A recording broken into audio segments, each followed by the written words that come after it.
Eugene Monroe, and James Hurst will start at right tackle in place of the ailing Rick Wagner.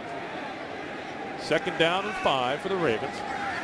Ball is at the Ravens 33. Forsett carrying it 3rd time, and he is dropped shy of the 1st down markers by Brandon Graham, who stops him at the 36-yard line. So the Ravens will have their first 3rd down opportunity of the night. So they're clearly going to the right side of that Ravens offensive line.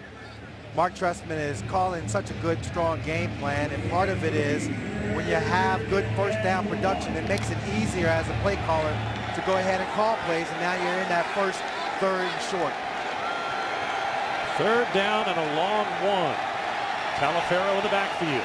He'll get the carry. Again off right tackle, and he's not going to get there. He got stood up at the line of scrimmage as Maniacho led the way for the Eagles defense. Connor Barwin there as well. And it is likely going to be the punt team coming on. No, Sam Cook reverses fields and heads back to the sideline. Okay, a little gamesmanship preseason. You see where the push in the beginning was strong, but this time, got to credit that Ravens, or I should say Eagles, defensive front. Yeah, they never got off onto the linebacker. If your unblocked linebacker can run through like that, John wants it, the play clock's going down. Play clock finally gets reset. So Joe Flacco will have plenty of time. He has 18 seconds on the play clock, 4th and 1. Opening possession.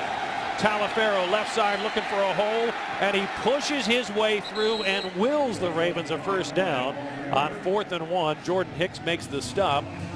And I think this says a lot about the offense John Harbaugh and Mark Trestman are putting together, guys. They haven't thrown the ball yet. They're trying to establish their force early. Well, part of this is just a good, strong push by Eugene Monroe on that left side of the offensive line.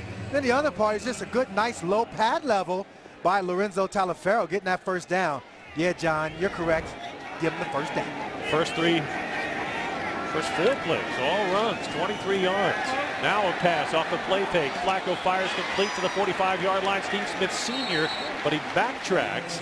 We'll see where they spot this. He had it out to the 45. He was tackled back close to the 41, and they're going to spot it closer to the 45. Yeah, and I think, you know, if you look at the keys to the game, it's all about taking the next step. You had a good opening drive for a score, but let's see how you could build upon that awesome start. But then you have to stay aggressive. The 1st team goes out, the 2nd team, 3rd team, you have to show up, make some big plays, some splash plays if you want to be a part of this Ravens roster come opening day. 2nd down and 4. Forsett in the backfield. Flacco on the short drop, swing pass, complete. Forsett 45, hits the accelerator, and he's out to midfield. And he will be close to another Ravens 1st down. Stan, interesting on that 4th and 1. John Harbaugh ran with Talafero behind Eugene Monroe, 2 guys he wants to see in that scenario. Yeah, you're testing people. That's what the preseason's for. 4th and 1 in your own 40-yard line during the season, very rarely will you go for that. You have to be 100% sure you're going to make it. But in preseason, you take a little bit more risk. You test some people in those situations, and it worked out. 3 1st downs so far for the Ravens on this opening drive in Philadelphia. Flacco off the play fake, deep drop, blitz pressure coming. He's going deep inside the 10. Kamar Aiken at the 5, and it is intercepted off the deflection in the end zone. Brought out of the end zone across the 10 to the 20. Walter Thurman, he's at the 30, heading to the far sideline. Flags are down, and so is Thurman at the 31-yard line. Likely a holding on the Eagles on the return. Yeah, they did. They held Steve Smith. They almost tackled him. And that's where the ball is going to come back. So bad deflection as far as the Ravens are concerned, that's for sure. It was a fluky deflection. It went off one defender's shoulder pads. After the interception, holding, return team, number 51. 10-yard penalty from the spot of the foul. Philadelphia keeps the ball. 1st down. So a play intended for Kamar Aiken turns into a turnover to end the opening drive here in Philly on the Ravens Game Day Network. Opening drive then a week ago. Last week a touchdown. This time in the end zone an interception. Played out like a double play. Flacco to Carroll to Thurman.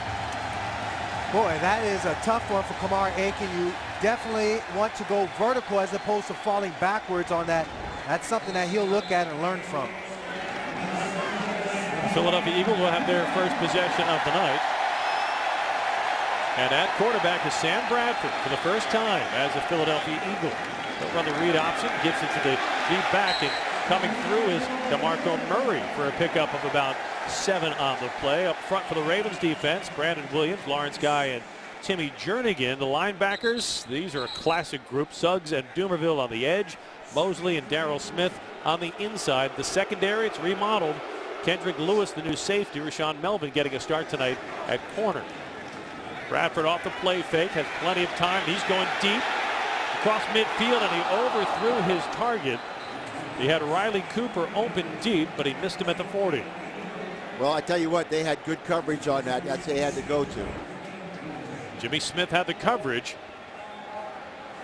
That's just man-to-man coverage right there on the outside, and I think Riley Cooper is saying that he had an opportunity to catch that ball if he just puts it right up on him. Jimmy Smith coming back from a season-ending foot injury that took him down in week 8 of last season. We've been talking with the Ravens coaches throughout the off-season. A flag on that last play that's going to back the Eagles up. And it's a process, Stan, to get Jimmy Smith back to full speed. Oh, sure is. He's got to get confidence in his foot. I'm sure he does that now, but he's got to get back out there and get his hips and everything moving in the right direction. Second down and long. Inside handoff. Murray again, this time back to the 20-yard line. It's DeMarco Murray and Sam Bradford, part of that retooled Eagles secondary. Trade from the Rams, Sam Bradford, where he was the first pick in the draft 4 or 5 years ago, got one of the last huge contracts in the history of the NFL and didn't play very much. Now he's got to stay healthy here and hope Chip Kelly makes him into that NFL quarterback. He's had 2 ACL injuries in the last 2 years, including preseason last year. Bradford on 3rd and 6 complete out to the 27-yard line. And that's Darren Sproles who comes down with a catch that extends the Eagles' drive. Yeah, Will Hill on the tackle. Nice little rub play. They had a bunch on one side.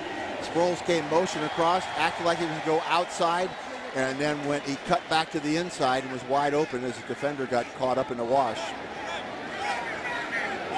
1st and 10 Philly at the Eagles 28.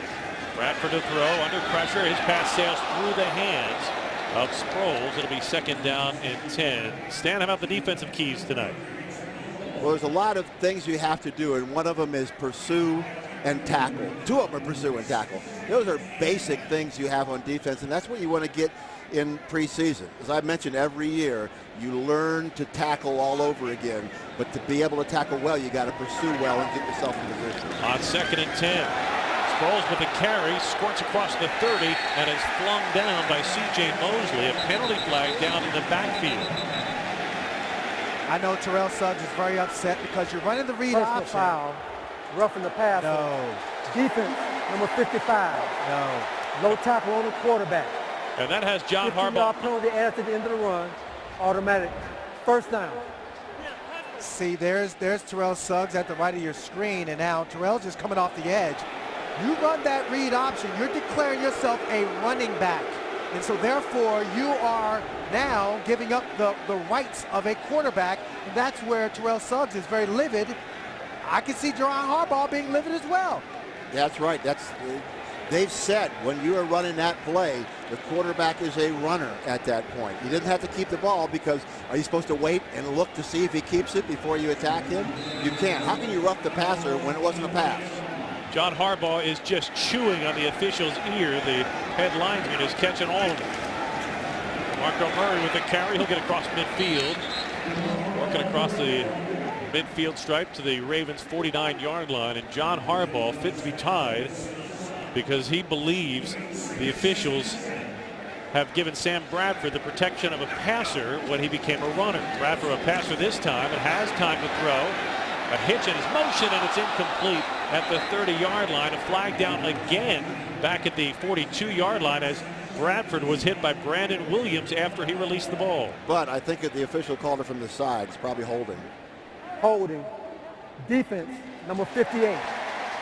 5-yard penalty. Automatic. 1st down. Oh, I tell you what, they must have had a game up front where he's holding an offensive lineman for the defensive lineman to break free, because I don't know how else you can have holding on the defense. So Elvis Dumerville, and the early going for John Harbaugh is not very pleasing to the Ravens head coach. Well, he held the back coming out of the backfield. Bradford with a quick pitch. Marco Murray is surrounded and he has nowhere to go. He will not get back to the line of scrimmage. He'll lose about 2.5 on the play. Great penetration from C.J. Mosley. Yeah, instead of chipping, the back was going out and the defensive end, instead of just hitting him, he just held him on this play. But this time, you say C.J. Mosley got into, he read the play, got across, completely destroyed it. Sam Bradford looking to throw out of the shotgun. Crossing pattern, bobbled, caught at the 43-yard line, down to the 35, and stepping out of bounds at the 34-yard line is Josh Huff. A flag is down. 2 flags are down. One at the 43, another at the 36. A lot of flags for early in the game, that's for sure. Jerome Bogar, our referee. As John Harbaugh said, these refs aren't ready. Holding, defense, number 55. That penalty is declined. The result of the play is the first down. Last week it took to the final 2 minutes of the half for John Harbaugh's night to get irritating. This is the first 2 minutes. His defense is on the field as Terrell Suggs did take down Brett Selleck, the tight end. That's holding. That's the old school clothesline there. I like that, but it's not legal anymore. Well, that was a dance move. 1st and 10 for Philadelphia at the Ravens 34. Off the play action, Bradford going down the seam. He's got a man open, incomplete at the 10-yard line. He was looking for Shea Aziratutu, and on the coverage, Kyle Arrington. We talked Excellent about coverage. Kyle Arrington and just his ability to be versatile, Stan. Yeah, no doubt about it. He did it, got himself between the ball flight and the receiver. 2nd and 10.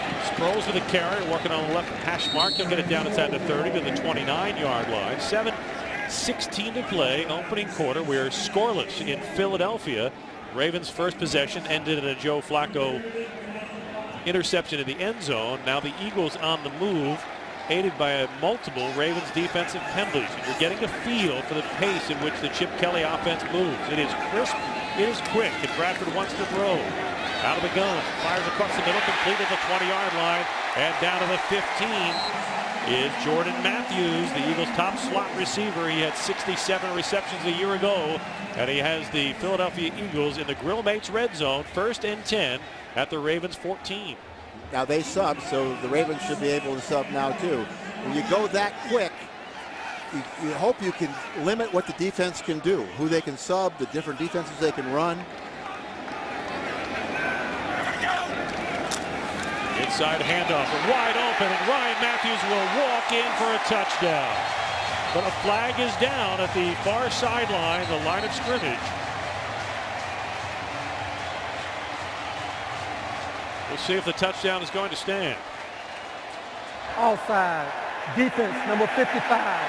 That penalty is declined. Touchdown. So a rough first series for Terrell Suggs. We got a holding penalty and an offsides penalty. And a roughing the passer on a run penalty. Last week, John Harbaugh saw his defense produce a pair of 3 and outs. Tonight, Philadelphia goes right down the field and scores on the Ravens to take the early lead. Terrell Suggs needs to go ahead and wash his hands of that drive and reset himself. On for the extra point. Cody Parkey, he missed his first extra point last week, but not tonight, as Ryan Matthews rips into the end zone to give the Eagles the early 7-0 lead. 6:19 to play, first quarter on the Ravens Game Day Network. Terrell Suggs and the defense on their heels. They trail the Philadelphia Eagles 7-0 with 6:19 to play in the first quarter. Papa John's is celebrating the Ravens' 20th season with special offers all year long for Ravens fans. You get 2 large, 2-topping pizzas for only $20. And if you enter the promo code Ravens20 online at papajohns.com, you receive this 20th season special from Papa John's. It's kind of like the Oscars. And the winner is... Q's the winner. It's got vegetables. It's got meat. No. It's I'm got the winner. It's got gold. It's got all the things you love. Yes, I have a giant chocolate chip cookie. I'm the winner. Some onions, some Papa John's giant chocolate chip cookie, boy. I'll tell you what. Relish. Papa John's for Stan and Q. Life is good. If I'm going to cheat, it's going to be with a cookie. That's all right. year long. And a promo code Ravens20 online. And if you get something free, give it to Stan because he's going to take it anyway. And then Eagles opening offensive possession, 8 plays, 6 rushing plays, 2 passing plays. Well, rather, it was Ravens' first drive. The Eagles' first drive, 11 plays, 84 yards, just under 4 minutes. And John Harbaugh saw Chip Kelly's offense go at sprint pace. If this were the regular season, you'd be talking about major adjustments. In the preseason, you're going to talk about individual performance moving forward. Cody Parkey will kick off. Asa Jackson is deep. He'll take it and take a knee for the touchback. When we come back, Joe Flacco in the offense with take 2. They trail 7-0 on the Ravens Game Day Network. Terrell Suggs is working referee Jerome Bogart like F. Lee Bailey, trying to make a case that the quarterback was a runner on that read option. And Brent, you were down on the sideline. It doesn't look like he won the case. No, I'm only about 5 yards away. I could hear everything that Terrell Suggs was saying there. And he was upset at the fact that the referee told him he needs to understand that you can't hit the quarterback. And Suggs says, it's not my job to figure out if he's a runner or a passer. If he's running, I can hit him. As you said, he lost the case. Joe Flacco on the offense, on the field for the second time. Talafero working off left tackle and guard. And he'll slice and dice his way out close to the 24-yard line. A 4-yard gain before Benny Logan can bring him down. Jerry Stanek with you live from the broadcast booth, presented by Verizon. Yeah, one of the things that Terrell Suggs was saying to the ref, I asked you about this before the game, and we talked about this. The read option is a running play. He can keep that. I can't wait to see if he keeps it. I'm going to attack him. Second down and 5, closer to 6. Ball is at the 24-yard line. Backs are offset. Flacco drops to throw. Looking to the right. Nothing there. He'll escape and run. 25-30. And he hits the brakes with the slide down to the 33-yard line. And that is good for a Ravens first down. So, Q, 2 weeks in a row. 2 first-down runs for Joe Flacco. Is this the new Ravens run game? We hope not. We want Joe to be slinging the ball, down the football field using that big cannon of an arm that he has. But I think for Mark Trestman, he's like, look, Joe, if you feel it, you see it, go ahead, trust it, and go with it.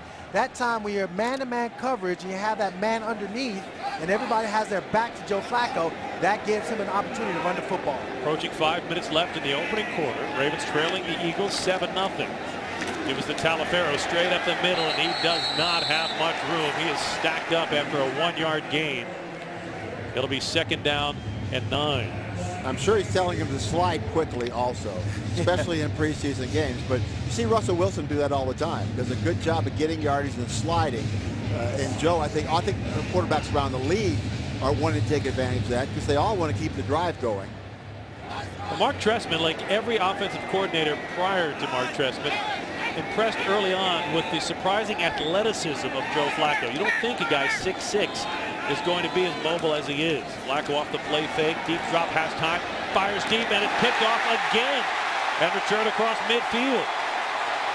Byron Maxwell will return it inside the 30-yard line before he is taken out of bounds in front of the Ravens bench with the second Joe Flacco interception of the night. Oh boy, Joe's not going to like that one at all. You know that you got a receiver the likes of Marlon Brown back there. Outside receiver Marlon Brown, number 14. You can just see how he's pressing up at the corner. But now that's just a clear overthrow. Marlon Brown's a tall receiver. Defense backed up when we get back. Joe Flacco's second interception gives the Eagles the ball with 4:12 to play in the opening quarter in Ravens territory at the Ravens 28-yard line. Lorenzo Talafero was shaken up at the end of that play on the bench as the team medical staff takes a look at him. We'll get an update when that becomes available. He got hit by his own man, James Hurston, making the tackle.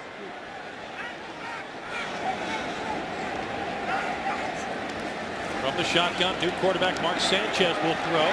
Completes it to DeMarco Murray. Murray has it, jukes inside the 20, and is banged down at the 14-yard line by C.J. Mosley. So DeMarco Murray getting a lot of action. We only saw Sam Bradford for one series, and now Chip Kelly has Mark Sanchez running the high-octane offense. Goes complete to Darren Sproles. He jukes his way inside the 10, weaves down to about the 7-yard line before Courtney Upshaw can bring him down after a gain of about 7. See, they go before the defense is set. They throw that quick to the outside. You aren't ready to react when the ball's thrown, and you're a step behind. And when you're a step behind Darren Sproles, you're in trouble. Sanchez out of the gun. Inside handoff will get the ball down close to the 5-yard line. It'll be shy of a first down. Brandon Williams on the stop. See, if he'd have kept that one, he could have walked into the end zone on that one. Nobody took the quarterback on that play right there. They all gambled because the running back had it. Sanchez again, inside handoff. The Eagles will get the first down this time, as Ryan Matthews, who has a touchdown tonight, moves the chains in the Grill Mates red zone. It is 1st and goal Philly at the Ravens 2. Under 3 minutes to play in the opening quarter. It has been all Eagles so far tonight in Philadelphia. They're going to hold because the Eagles subs allows the Ravens to send in a sub themselves. Bring in Lawrence Guy, defensive end. Josh Huff goes in motion. Give it to DeMarco Murray, and he walks in for the touchdown. Well, last week Dean Pease was not happy. John Harbaugh was not happy with the backups on defense. Tonight, it's the first unit that is having a difficult time with this Philadelphia Eagles fast break offense. They got them on their heels. There's no doubt about that. They're wondering what's going on out there. They're not getting set. They're not ready when the ball's snapped. That's something you have to get used to as the game goes on, but you can't give up 14 points that quick in a game and hope that you can come back. Last week in the preseason opener, Philly had the big first half lead against Indianapolis, and they're building the lead tonight. Cody Parkey's extra point is good. 2:35 to play in the opening quarter, and Philadelphia with the 2-touchdown advantage, 14-0 on the DeMarco Murray touchdown run here on the Ravens Game Day Network. Opening quarter, Philadelphia gave DeMarco Murray $42 million in the offseason to do this, Stan White. Well, you have to have gap control. The defensive lineman and the linebacker each have to take a gap. As you'll see here, the defensive lineman gets pushed back into the linebacker, and they both end up in the same gap and can't come off. Darrell Smith should have stayed behind the ball for that cutback and been in the right position. Brandon Williams needs to be a little bit more stout at the point of attack. No doubt. He's two-gapping. That's why it's hard to see when he gets pushed back into you. Cody Parkey will kick off to Asa Jackson. He can return this one, takes it 2 yards deep, brings it out across the 10. Between the hash marks 15-20, and he is hit and planted in the turf at the 22-yard line. Well, Q, the Ravens offense has seen 2 drives, 2 interceptions. John Harbaugh's not going to leave Joe Flacco out here all night, but he wants something productive from his first-string quarterback and offense. Yeah, I think rhythm is the key, and I think Joe Flacco found his rhythm early on, but lost it with those key turnovers. Un-Joe-like as far as throwing a 1 interception to a 6'6" wide receiver in Marlon Brown. Backs offset. Forsett will carry, looking for a cutback lane. Works his way off right tackle across the 25 to the 26-yard line. That's again a 5 on first down before Connor Barwin brings him down. See, and that's the thing about it. I think for Joe Flacco and the offense, they're getting good production on first down, but you want to sustain it. And when you take your shots down the football field via pass, you got to be a little bit more accurate with the ball. Second down and 6. Back to the ground game. Forsett again working along the right side of the offensive line. Stacked up shy of the numbers at the 28-yard line. It'll be a third down coming up. Yeah, I think in the first one, Q, that he made a bad decision where to throw it. Steve Smith on the crossing pattern looked to me to be wide open. He threw it deep and hoping he'd get a catch. The second one, you're right. That's uncharacteristic of Joe to overthrow any receiver, let alone one who's 6'5". Third down and 4, under a minute and a half left in the opening quarter. Ravens trail 14-0. Jerry Stanek live from the broadcast booth, presented by Verizon. Flacco to throw. Crossing pattern, it's complete to Kamar Aiken across the 35, and he'll be flunked down at the 40-yard line, but an injured Raven. Oh boy. Down on the field. Injured offensive lineman. And that is one of the undrafted rookie free agents, DeAndre Wesley. Offensive line already thinned by injury this week. Graham for the Eagles just ran into the left side of Wesley's leg at the end of that play. Yeah, it looked like he hyperextended it as he was trying to anchor himself into into the ground. I hope it's hyperextended, not bent in that MCL looked like that was at risk on that play. And so many, that's why they wear the braces, because there's so many inadvertent people falling on your legs. That just happened to be a linebacker blitzing and going by the quarterback. So John Harbaugh wants to go out and take a look at his rookie tackle. On the topic of injuries, I want to go down to the field, and Brent, give us an update on James Hurst's status, because he was shaken up earlier in the first quarter as well.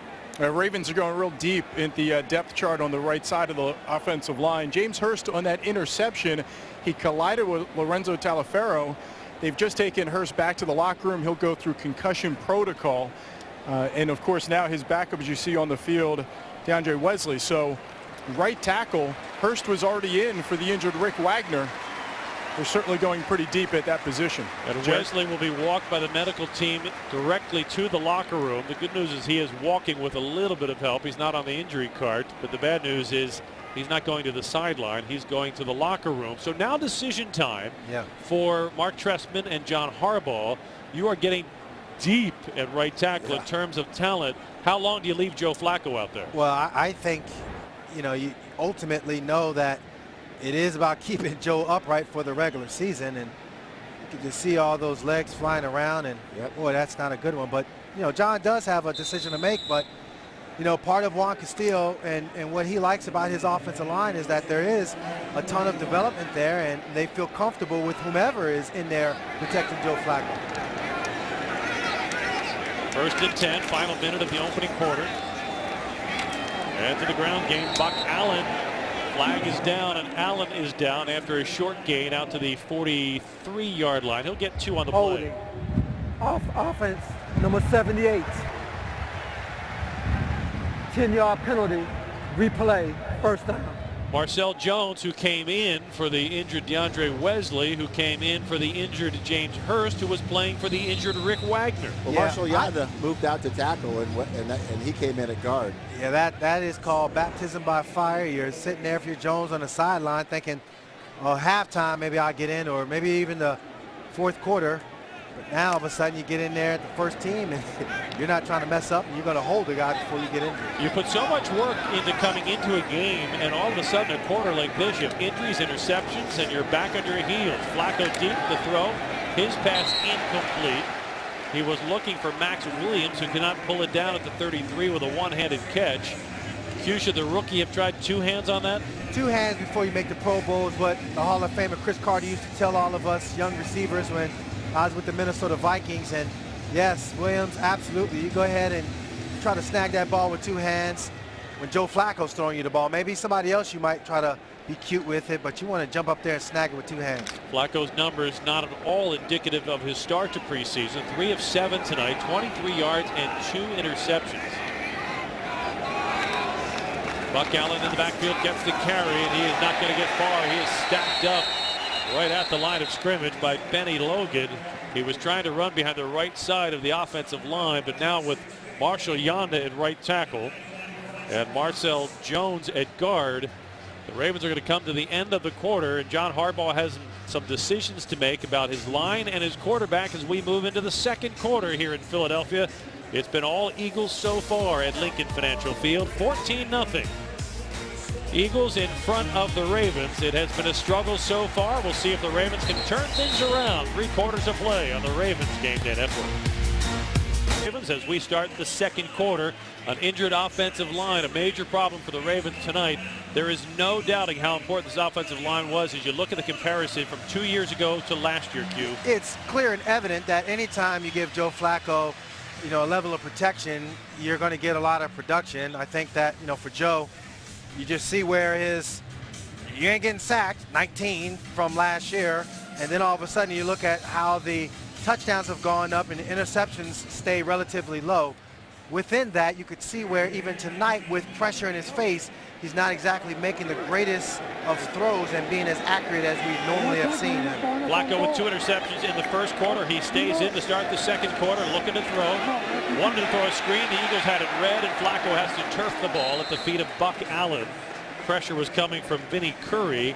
because the Eagles had accurately read the screen pass that the Ravens had drawn up. So you have to wonder, as Joe Flacco and the offense head to the sideline, if Mark Trestman will hand things off to Matt Schaub moving forward with the offensive line so beat up tonight. I know I would. Hey, this is my franchise guy. This game is meaningless. Sam Cook to punt the ball away, and he hits a beauty. Fielded at the 11-yard line. And returned across the 20-yard line, an 8-yard return for Kenyon Barner. Eagles ball when we come back. Opening minute, second quarter. Philly in front 14-0 on the Ravens Game Day Network. We'll start here in Philadelphia for Joe Flacco and the Ravens. They trail the Eagles 14-0, 14:45 to play in the opening half. Ravens fans, tweet us your questions about tonight's game. You can tweet us using the hashtag #RavensGame.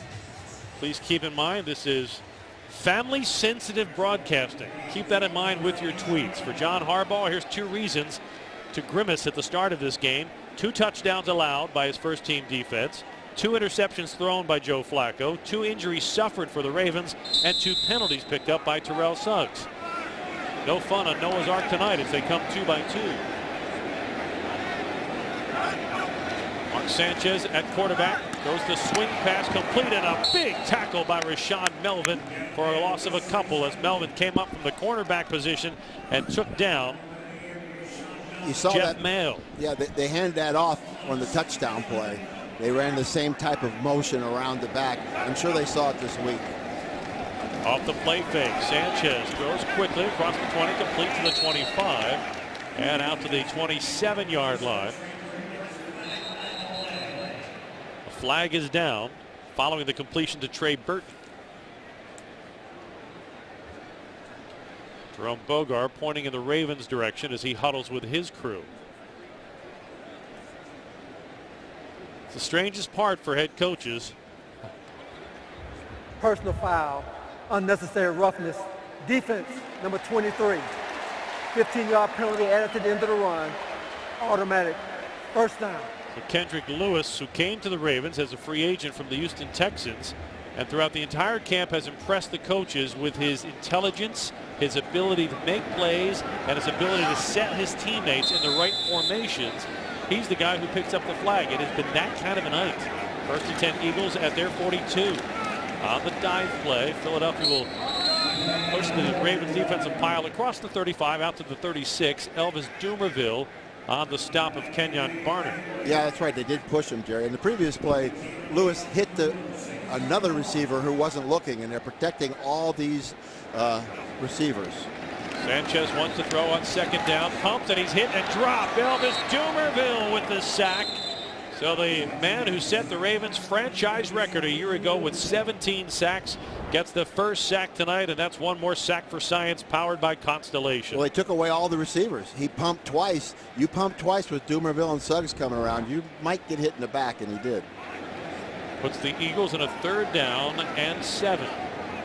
All at the Philly 43. Sanchez wanting to throw out of the gun.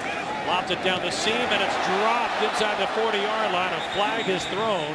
Trey Burton had that ball drop right in his hands, and the preliminary signal is interference on the Ravens. Wow. I'm with Kendrick on that one. How can you say such things? Prior to the pass, illegal contact, defense, number 23. 5-yard penalty, automatic, first down. Well, the replay doesn't show anything obvious that we can see. Well, it had to be before that. Right. And it has to be more than 5 yards downfield. So there wasn't a whole lot of action that we saw right there that was before 5 yards downfield. John Harbaugh has had a lot of conversations tonight with the officials. Inside handoff, sweeping to the near side across midfield, and slammed down in Ravens territory at the 47-yard line is Raheem Mostert. Where you're seeing an offense, it's very similar to the Oregon offense that Chip Kelly ran. A lot of zone plays, a lot of outside sweeps. Again, the inside dive play. This will net only about 2 yards for Mostert. Chip Kelly runs at a furious pace. Carl Davis with the tackle. Kelly made this offense famous at Oregon. A lot of people wondered if it would work in the NFL. 2 years in, and both seasons his team have been 10-6. He made the playoffs the first year. They didn't make it last year. But they set a record for points last year, a franchise record. Sanchez on 3rd down and 5. Has time. Now the pocket collapses. His pass is complete inside the 40-yard line. Coming down with the reception, Trey Burton. He was covered by Kendrick Lewis, but not before the Eagles get another first down for Chip Kelly. Another flag is down, but that's just too much time to throw it. You're going to eventually sign somebody open, even Mark Sanchez. Illegal contact. Defense number 25. That penalty is declined. The result of the play is the first down. There are way too many penalties in the game today with all the different rules that they're enforcing. See, they called that a penalty? That's just playing football. It gives the Eagles a 1st and 10 from the Ravens 39. Sanchez's pass complete inside the 30. Coming down with the reception is the Eagles' first-round draft pick, Nelson Aguilar, pulled down by Will Hill, but not before another Eagles first down. Yeah, he just got it off the right. They're going quick again.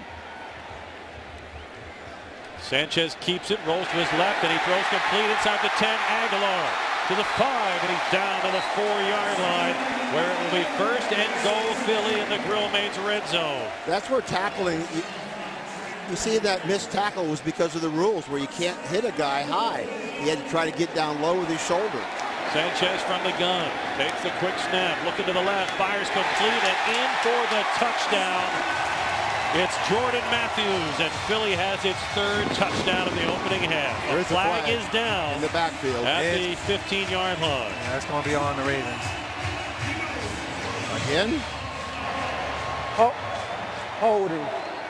Offense number 61. There you go. 10-yard penalty. You're too pessimistic. Replay, first down. I had to go ahead and hedge my bet. Yeah. The first penalty that falls in the Ravens' favor. Yeah, well, you get holding here.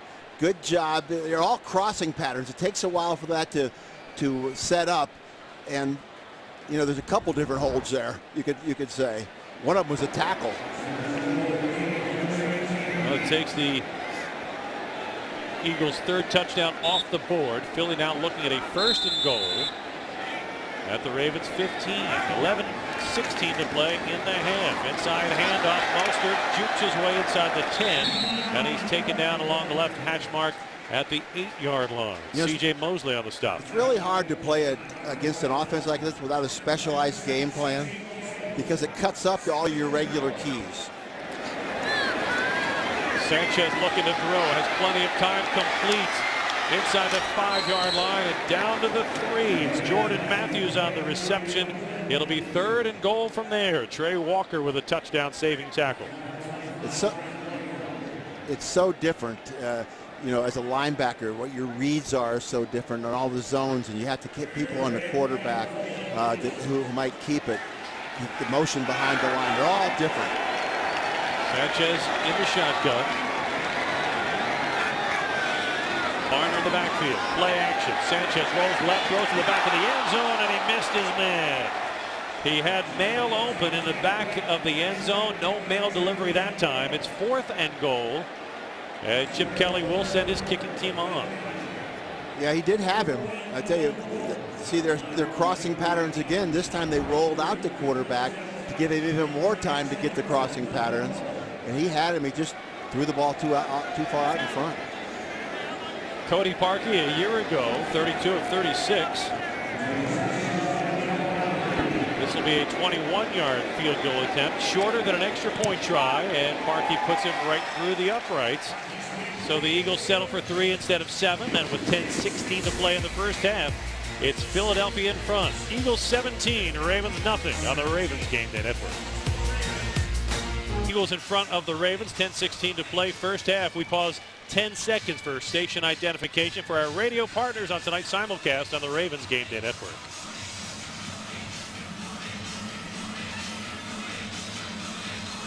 Joe Flacco's evening will be done. Matt Schaub will be taking over at quarterback when the Ravens get the ball after this kick. It's interesting, Jerry, both these quarterbacks, Joe Flacco and Matt Schaub, grew up around the Philadelphia area. They have all their families here. We'll see what Matt Schaub has in store tonight as the Ravens still looking to score. Tony Parkey's kick just once returnable. But it is fumbled. DeAndre Carter leaves it on the turf, scoops it up at the 7, picks it up and hurdles himself out of bounds as he crosses the 10 and gets out close to the 14-yard line. Not at all what John Harbaugh had in mind in way of finding some separation in the battle. You see another Ravens player taken to the locker room. Hurst and Talaferro collided when they were making the tackle on the interception. Now they're both going to the locker room. Last week against the Saints, Matt Schaub 11 of 18 for 134 yards. He had that 45-yard touchdown strike to Michael Campanaro. We've yet to see Campanaro tonight. It's Marlon Brown, Max Williams, and Jeremy Butler at receiver. Matt Schaub off the play fake, throws complete to Max Williams. He's across the 20, and he gets out to the 22-yard line. Nice pickup of 7 on the play. I'll say this, you know that in the preseason you don't do a lot of game planning. It is about individual efforts, but individually you better make sure your technique is on point. When that film is showing, you want to be the guy that is shining, even though the score might say otherwise. They're evaluating you, not necessarily the score. Jerry Stanek with you live from the broadcast booth, presented by Verizon. With about 9.5 minutes left in the opening half. Buck Allen will carry, and he's got a first down as he crosses the 25 out to the 26-yard line, where Taylor Hart brings him down. We go down to Brent on the sidelines with an injury update. Guys who are watching all the injuries at right tackle, well, there's an injury at left tackle as well. Eugene Moreeeee came out of that last offensive series, went to the bench. Doctors looking at his right hand. They took the glove and the tape off. It is now heavily wrapped with ice. Not sure what the injury is, but certainly doctors looking at that right hand, and we'll continue to update you on Eugene Moreeeee. Jerry? Allen with a carry. Thank you, Brent. On first down, he'll only get a couple. Out to the 28-yard line. It'll be second down and 8 from there. Brendan Baer on the tackle. So a decimated evening for the offensive line. It came in beat up, and now they've lost several more players. John Harbaugh is going to have his number ones, like Steve Smith Sr., sit out the rest of the night. Their work is done, but it is not the same feeling as a week ago when the number ones got so much productive work done. Not tonight against Philly. Matt Schaub off the play fake, buys himself some time, and now has to heave the ball into the Ravens bench because he had nobody open, and Vinny Curry closing in. You're just seeing the Ravens offense first start off the year really well, and part of the question was, well, what are you going to do to match that performance? Part of matching that performance is forgetting about it and realizing that this team is a new team, new situation, new circumstances. How well are you going to play? Penalty flag on the play. Flag down. There is no foul on the play for an ineligible downfield. Third down. Yeah, Crockett Gilmore was crossing on that bootleg pass. He's got to get across a lot quicker than that. He was very slow in getting across. That's all I can say. He did not get off the line quick enough, and there was nobody to throw to. Didn't burst the slow. Third down and 7. The Ravens have the ball at their 29. First possession for Matt Schaub this evening. Joe Flacco's night. A pair of interceptions. No points. Schaub out of the gun. Looking left. His pass deflected and almost intercepted at the line of scrimmage. Brandon Baer got a hand on it. Knocked the ball straight in the air. Dove for it, but could not complete the play. But the deflected pass forces the punt team on for the Ravens. Yeah, no, that's just one of those scenarios where you're trying to get the ball out of your hands quickly. Defensive players realize they're not getting the rush. They're going to go ahead and get their hands up and block it down. Coach punt fielded by Kenyon Barnes at the 20. And he is sandwiched between a pair of Ravens as Anthony Levine brings him down at the 25-yard line. 8:11 left to play first half. Been a long night for the offense for the Ravens. They trail 17-0 on the Ravens game day. 17-0 Eagles in front of the Ravens. 8:11 to play in the opening half here in Philadelphia. Right now, your Baltimore area Burger King restaurants are offering collectible Ravens player cups with a new Ravens player each week for 6 weeks. Collect all 6 with the purchase of a large combo meal or a large soft drink purchase. So score big now. Only at Burger King. Limited time only while supplies last. Mark Sanchez and the Eagles, who have scored on all 3 of their possessions in this game. First with Sam Bradford at the helm. Off the play fake, Sanchez throws a strike across the 30-yard line, and that's Nelson Aguilar, the first-round draft pick brought down by Zach Orr. Sanchez 9 of 10. Quick runs, quick passes, screens. Right back at it. Inside handoff. Kenyon Barner, and he'll be stacked up after a gain of about 2 yards by Zach Orr again. We talked in the pregame, Stan, you mentioned Zach Orr and Arthur Brown in that battle for the inside linebacker job. It's been more Zach Orr so far tonight. You haven't heard Arthur's name called, and you've heard Zach's called a couple times. Try to get the defense back on the heels with this stuff. Now they've had a time to get set. This should be a down where they play well defensively.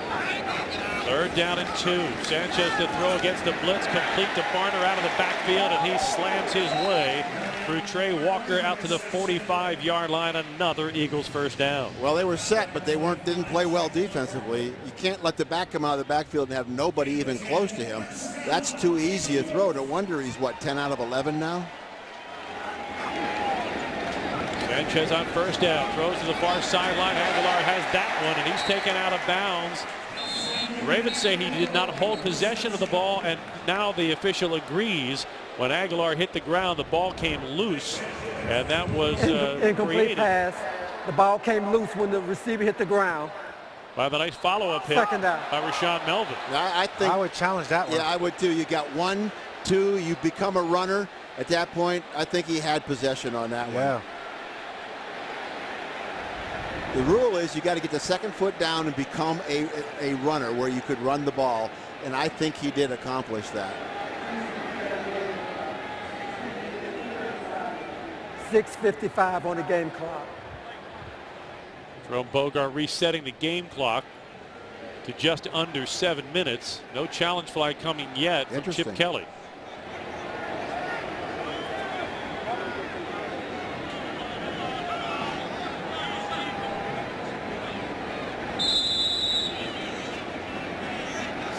Sanchez sets in the shotgun. 2nd and 10 for the Eagles off the incompletion.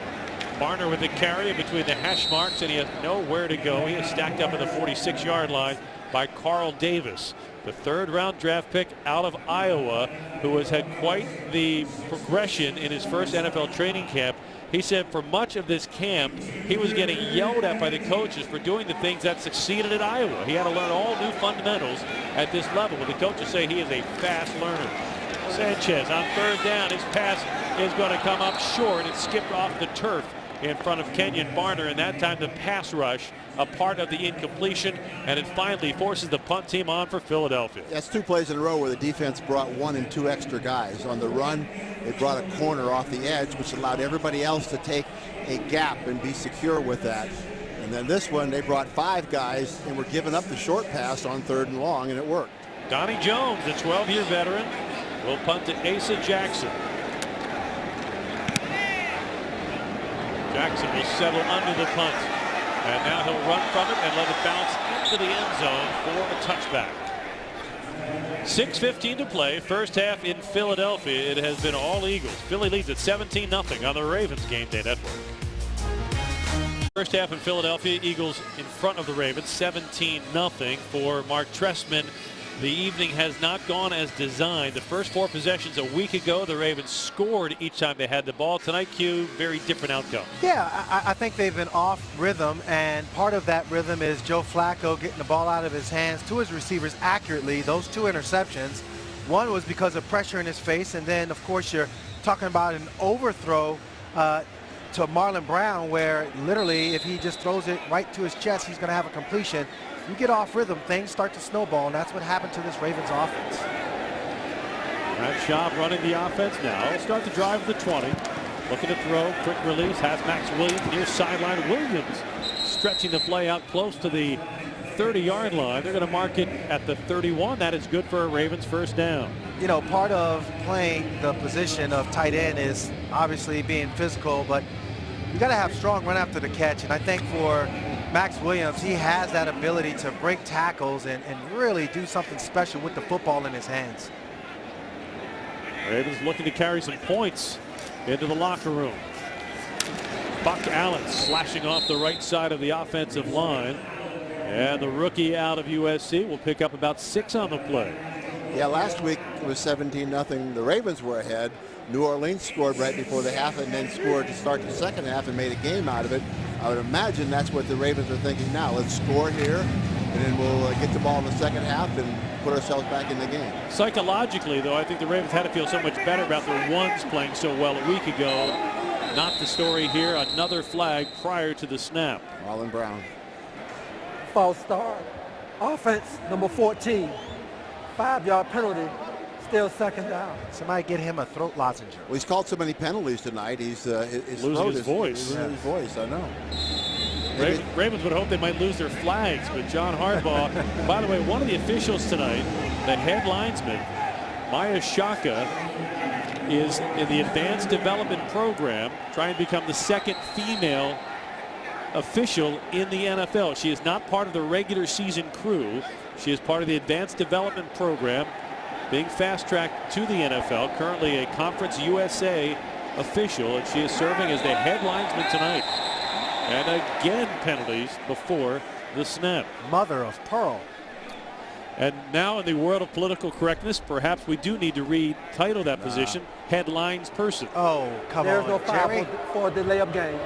The offense substituted late into the huddle, and the defense did not have a chance to match up. No foul on the play. I like Second head down. linesman. Yeah, We all it's a know who linesman. she is. It's like you didn't change the name of the Rangers when 2 women became Rangers, right? Yeah. So- 96 graduated. 2 amongst them are female. You're not going to change it. Come on now. I really don't think the title of the job is the important part. It's Nope. the execution of the job. And Stan, you have said this for years. The NFL needs younger, faster, more accurate officials. Full-time officials is what they need. And they need younger, better ones. And if she's better, then she should be in there about these old guys that can't make it back. And she is getting her shot tonight. That shot to throw. If he can get back on his feet, he can. He lost his footing coming out from behind center. And Brad Jones got the shot before Schaub could bounce back up on his feet. It has been that kind of a night for the Ravens. It is the gang that can't shoot straight. Oh, boy. Yep, it's the I just- offensive guard, 69, step back on his foot right there. Yeah, that's where again, you have an offensive line that's not necessarily used to working together, and you just have little details like that you hope wouldn't happen. They wind up happening, and Matt Schaub is like, man. That sets up a 3rd and 14. Schaub working against a 4-man Eagle front. No blitz coming. He has time to throw. Flag is down. Schaub throws incomplete.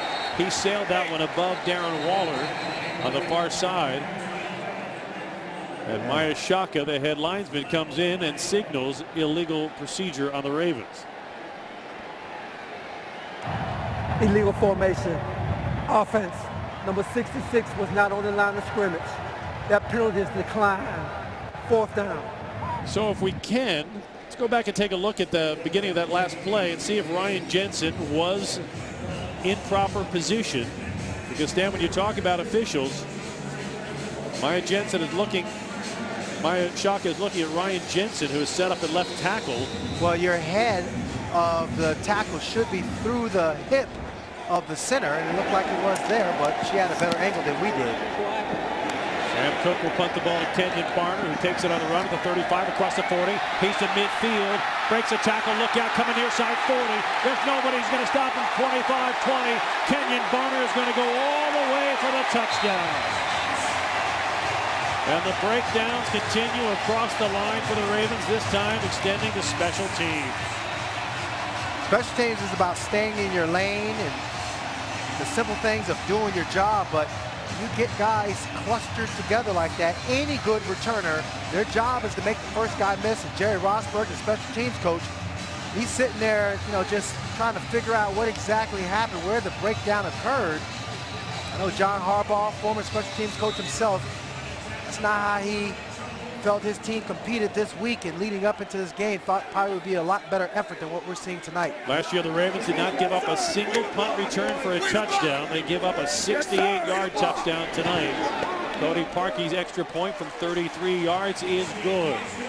The night for John Harbaugh is not. 3:51 to play, first half. And as we go back and take another look, what the coaches will focus on will be missed tackles.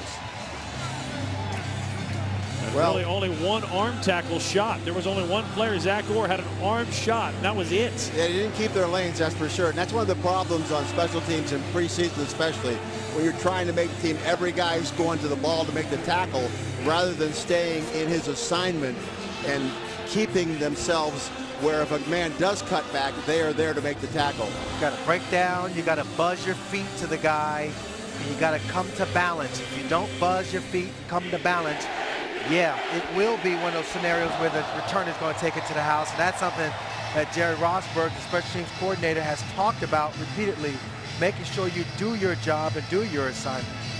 What was that? You can't go home again? Who said that? You got too many Raven coaches coming home again. It's not a good homecoming.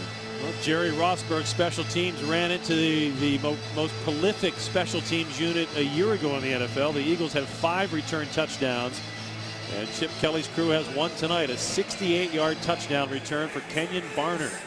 Tom Nelson is deep. Tom Nelson is the former Cincinnati Bengals defensive back who has switched to a receiver and return position, trying to find a way to make it on the Ravens roster. Unfortunately, Nelson can't find a way to get his hands on the ball as it sails out of the back of the end zone for a touchback. So Kenyon Barner, who had a 92-yard punt return for a touchdown last week, takes one 68 yards tonight on John Harbaugh's special teams. And now the Ravens offense with 3:51 to work with here in the first half. They need something positive to carry into the locker room at halftime. Otherwise, that is going to be a very, very unpleasant place to be with the Ravens coaches. Yeah, maybe if they do something here, it won't be quite as unpleasant, but it's not going to be pleasant in any way anyhow. Brent Harris will be talking with John Harbaugh at halftime. Stan White is grateful for that. Yes. First and 10 from the Ravens 20 off the play fake. Matt Schaub lobs a completion out across the 30 to the 35-yard line. Crockett Gilmore on the reception, and that is good for 16 yards and a first down. You know, that's something that's been in Matt Schaub's repertoire for quite a while. This is Gary Kubiak's offense, very similar offense that he is running with Mark Trestman. That deep over route finally came open with Crockett Gilmore. He got there that time, Q. He got off the line well and got all the way across, outflanked the linebacker. Schaub sets in the shotgun. Here's Buck Allen with him in the backfield. Schaub under pressure, firing to the far sideline. Marlon Brown, nice reach back grab as he pulls it in along the sideline of the Philadelphia 43.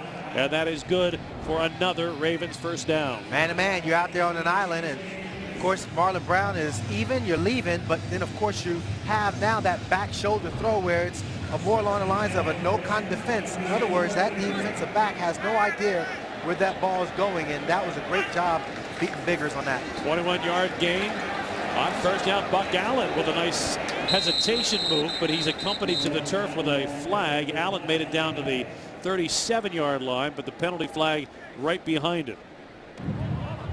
Tripping. Offense, number 66. Oh, really? 10-yard penalty. Replay. First down. So Ryan Jensen picks up his second penalty in as many series with a call you rarely hear in the NFL for an offensive player. If it's a tripping, it's usually a defensive player. Well, we'll see. Usually you get like a leg whip action, Right, which is that tripping. And Ryan Jensen, I've been praising him an awful lot this week, but I don't think that was Q. I don't think he raised his leg up. He just rolled, and the guy tripped over it. I think you have to raise it up on purpose. It's the 11th penalty called on the Ravens in the first half. Backs them up 10 yards. First and 20 Ravens at their 47. Schaub throws over the middle, complete.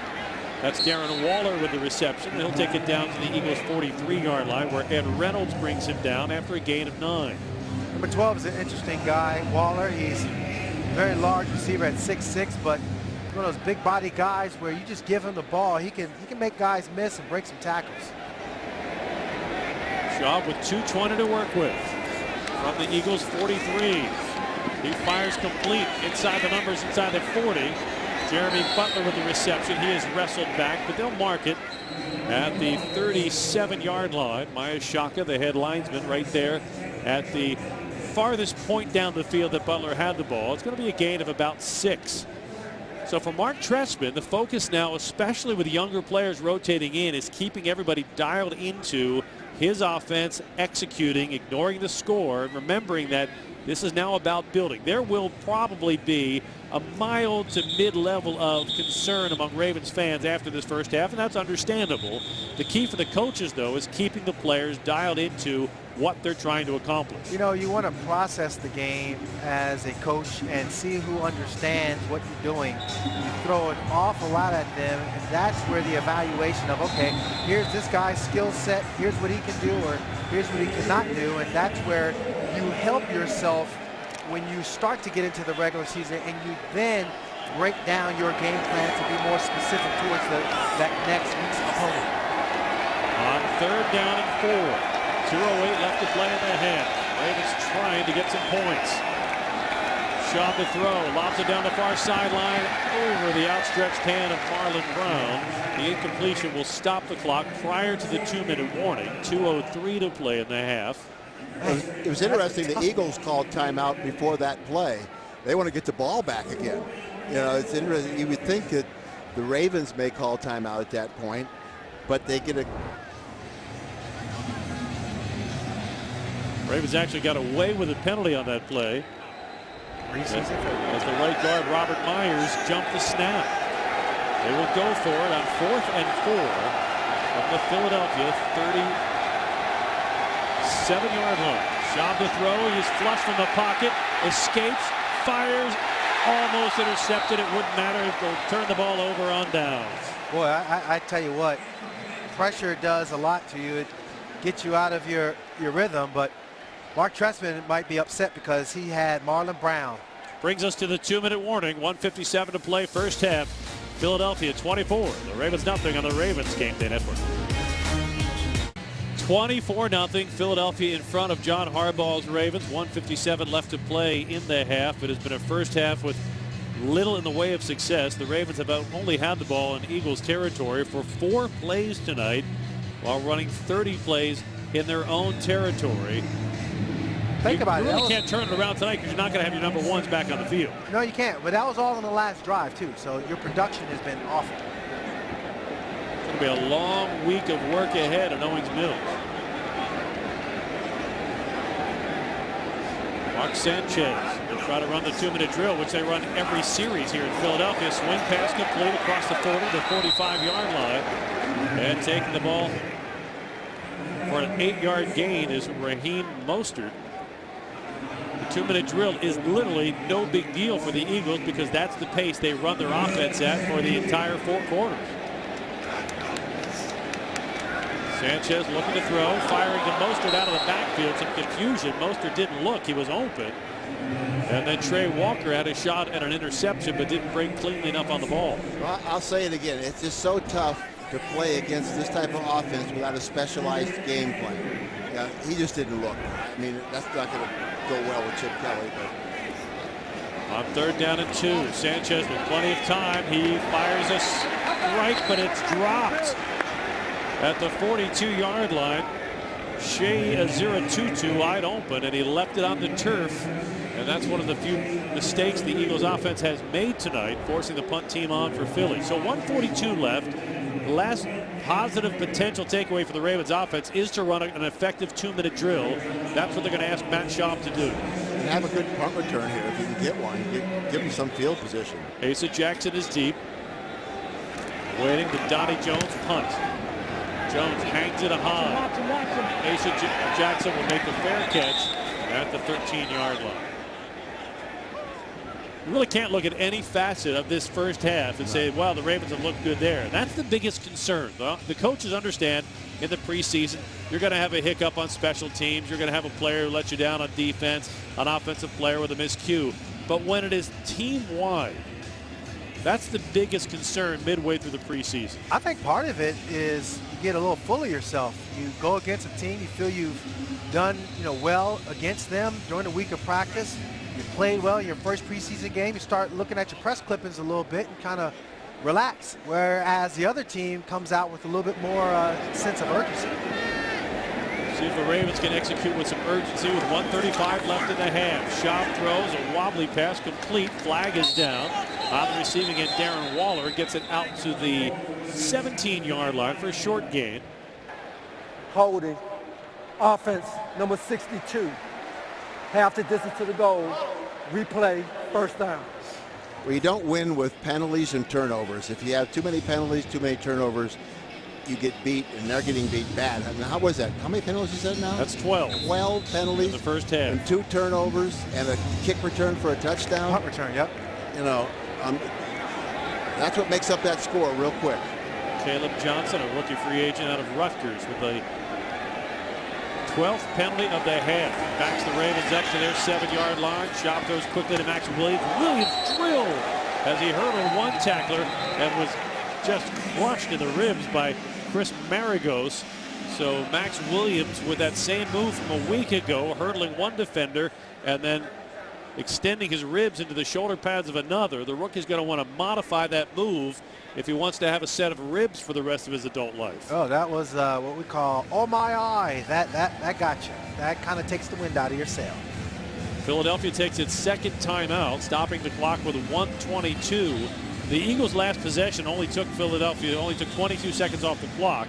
So Chip Kelly believes if he can get the ball back, 1 minute is more than enough time for his offense to try to execute. Yeah, you know, sometimes you try to make that extra play, extra move, get yards up the football field, and sometimes it works in your favor, and other times it's bim. Oh my eye. Second down and 10 for the Ravens at their 12. Matt Schaub looking at a 4-man front. Steps up, throws complete to Darren Waller. Waller alertly stretching the ball out of bounds. He'll stop the clock as he gets the ball to the 18-yard line. It'll set up a 3rd down and 5. The Eagles are happy he got out of bounds. You know, because you still have 82 yards to go for a score while they're hoping to get the ball back. So, yeah, they get to save that timeout. But at the same time, if you're Mark Trestman, you can't just be focused on what Chip Kelly wants to do. Right, exactly. You have to conserve time to try to run the 2-minute drill. They're probably both happy that he got out of bounds. Schaub in the shotgun. He stacks his receivers to the right. Sends Nick Boyle, rookie tight end out of Delaware, in motion to the left. Schaub, good pass protection. Throws to the far sideline. It sails high, incomplete. He was looking for Jeremy Butler, and the Ravens offense will have to cede the field to the punt team. Oh man, I know it seems that Matt Schaub is looking over to his right or left side, but he's having a good pattern run by Marlon Brown to his right. He can just go ahead and set his feet. Kenyon Barner already took one back to the house. A 68-yard return for a touchdown. Sam Cook punting from his 5-yard line. He'll kick it to Barner, backs up, and fields it at his 21. Barner to the 30, splits a couple defenders, and then is planted at the 32-yard line by Fitzgerald Toussaint with a good open field tackle. The good news, it's a good tackle. The bad news, it's a running back making the tackle. Well, it's a running back trying to make the team, and if I need to make the team as a punt cover guy, then let me go down there and lay the wood on him, and you can hear that hit all the way up here. That was a good solid tackle. Chip Kelly with under a minute, 58 seconds to play. He will almost certainly keep it dialed up. Mark Sanchez coming back on. His history is scoring as many points as he can no matter what the score is. Sanchez off the play fake with time. He fires complete across the 40-yard line. And a big hit there on Nelson Aguilar by Cassius Vaughn. They'll spot that as a 9-yard gain. 2nd down and 1. Clock running. 42 seconds left in the half. Eagles with 1 timeout remaining. Sanchez's pass again to Aguilar. Again caught. And Cassius Vaughn takes it away on the sideline. And he is wrestled out of bounds in front of the Ravens bench. But a penalty flag is down at midfield. It's on the Ravens, Cassius Vaughn. They're going to call it for interference right where that flag is. Cassius Vaughn after the completion, stripped the ball away from the rookie, Nelson Aguilar, and took off running before he was thrown out of bounds inside the Eagles' 40-yard line. Pass interference. Defense, number 40. Spot of the foul. Automatic. First down. So what would have been the first big play for John Harbaugh in this half instead turns into another penalty, the 13th on the Ravens. That's a little shaky. They say he grabbed his left arm, but that didn't look like it rose to the level of interference to me. What do you think, Q? I absolutely think they should have kept that in their pocket. Sanchez from midfield, 31 seconds left. Crossing pattern is complete and flipped off his feet is Rasheed Bailey, taken down by Cassius Vaughn, who has the motivation to play at top speed now, trying to make this team and trying to make up for a play that could have been big. Sanchez throws down the seam, complete inside the 40-yard line. Again, it's Rasheed Bailey. Zach Moore on the stop this time.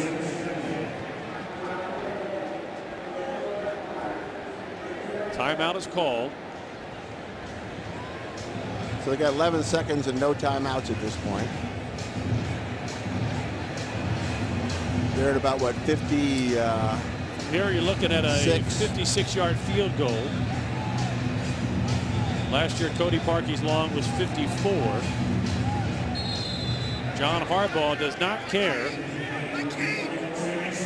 about the gender of the official as he is talking with Maya Shaka on the far sideline, the head linesman. He cares about the 13 penalties thrown. Sanchez's pass is going to be sailed out of bounds. Trey Walker caught the ball, but he was already on the chalk when he came down with it. So the kicking team will come on for Philadelphia. It was a bad decision by Sanchez, who I think was trying to get rid of the ball, but he threw it too close to the Ravens' rookie defensive back. Trey Walker is a 4th-round draft pick, who the Ravens like his length and his explosiveness. Let's see if there's explosiveness in the leg of Parkey from 55 yards. No good. Cody Parkey could not connect from 55, and that means the Ravens will get the ball at the 45-yard line, but with 2 seconds remaining.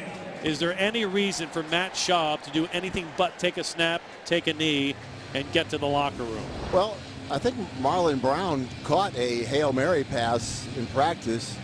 See the kicker hitting that. He may have slipped a little bit, but your foot does slide. Your plant foot slides a little bit when you're going to kick, so I wouldn't call that a slip. But Marlon Brown did catch a Hail Mary pass in practice, but it was one of those practices where nobody was contesting it.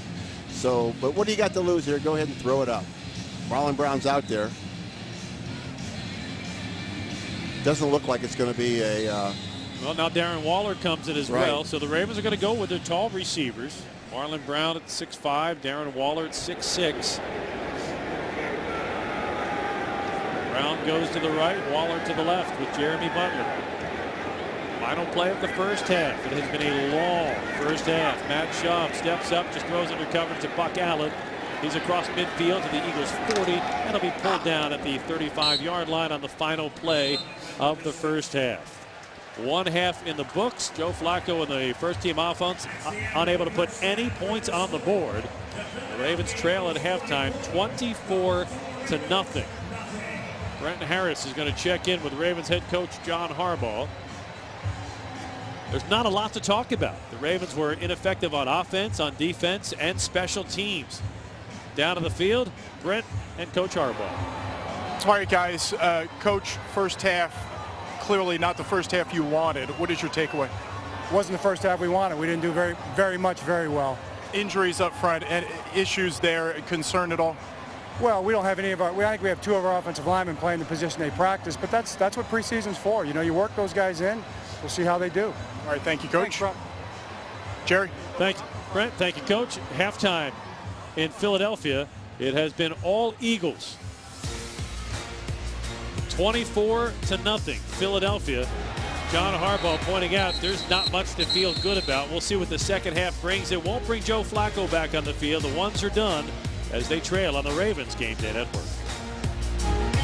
Jerry Stanek with you live from the broadcast booth, presented by Verizon. Getting set for the start of the third quarter. Ravens trailing 24-0. It has been just awful. It's been ugly. It's been lopsided. It has been nothing that John Harbaugh had in mind when he brought his team to Philadelphia, especially, Stan, after what the Ravens considered were very productive extended joint practice with the Eagles this week. But it looks like they've never seen the Eagles before. Yeah, it does. And I've mentioned that it's very difficult to play this type of offense without a specialized game plan to take care of all the little idiosyncrasies that they have in their offense. And you can see why you have to prepare for these guys and why it's difficult to do that even in 1 week during the season, because they do things so much differently than everybody else. So without that, the Ravens have struggled tonight, no doubt.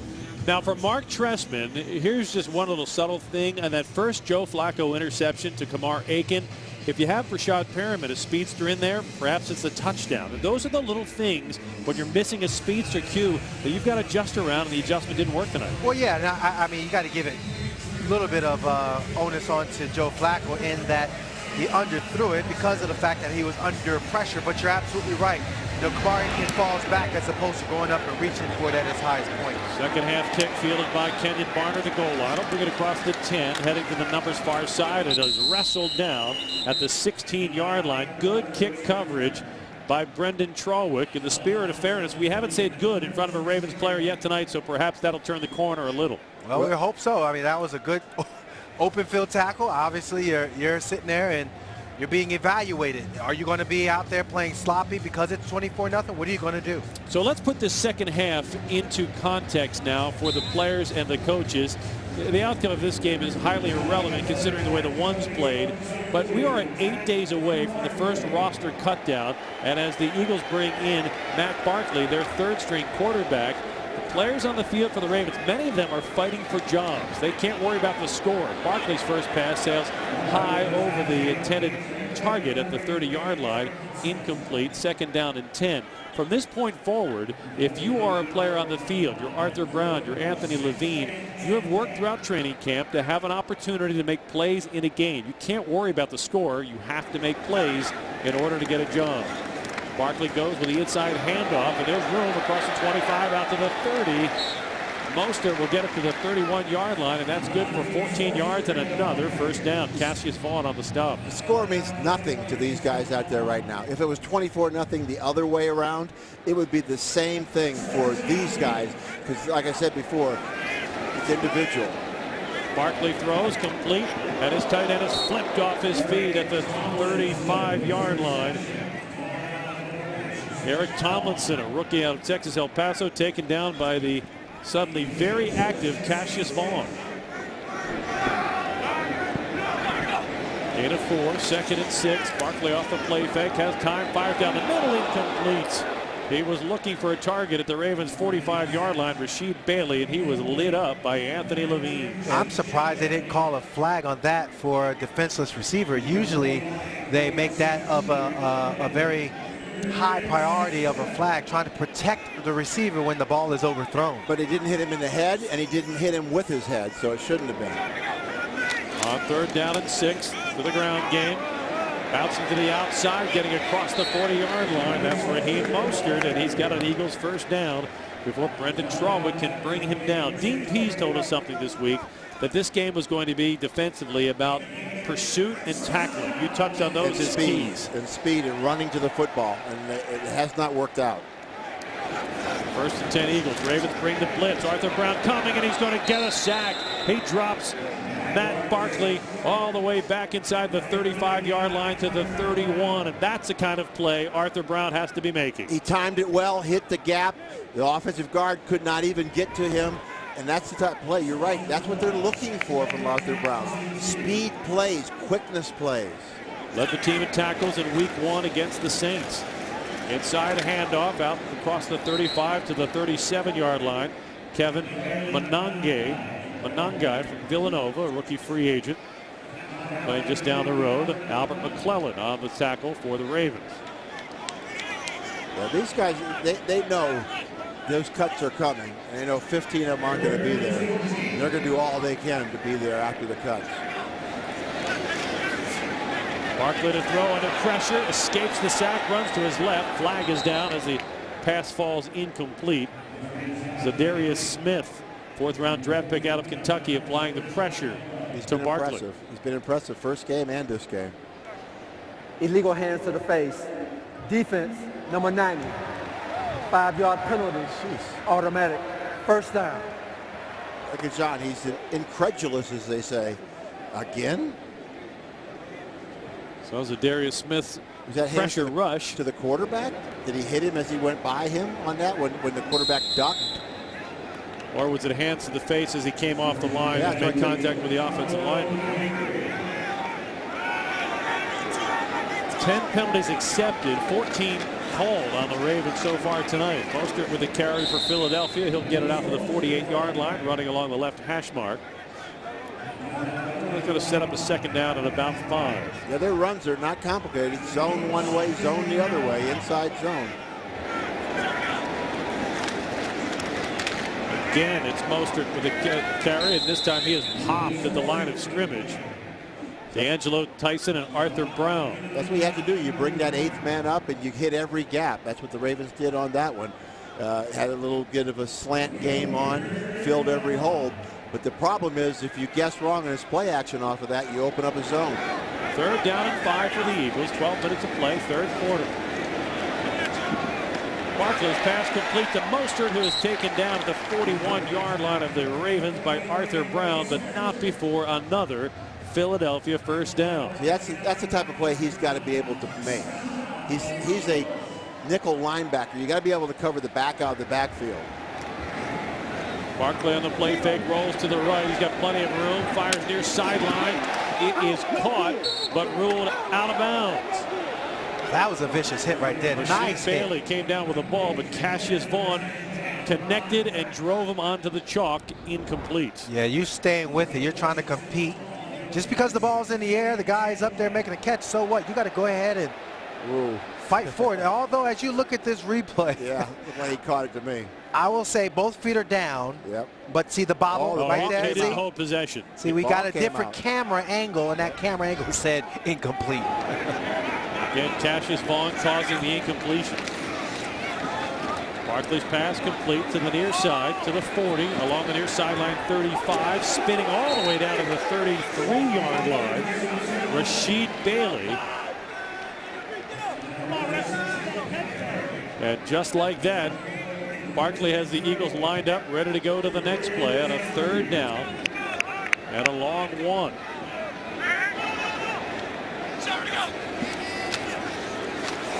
Barkley throws complete. Inside the 30, 25, 20 near sideline and pushed out of bounds. There's Rasheed Bailey. Brendan Trowell shoves him out of bounds, but not before the Eagles move the chains and have a 1st down inside the Grillmates red zone at the Ravens 16-yard line.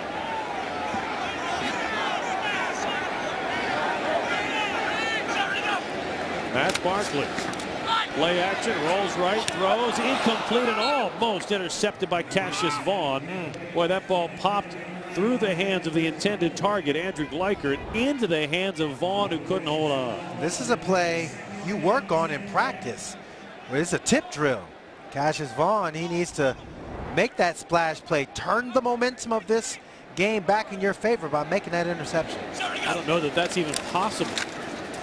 Mostert will carry off left tackle, and he's got nowhere to go. Christo Billikidi buries him for a loss of 1 back to the 17-yard line, where it will be 3rd down and long for Philadelphia with 10.5 minutes to play here in the 3rd quarter. Yeah, but you saw the tip play that the Eagles to start the game. That's how they got their first interception, and Q's right.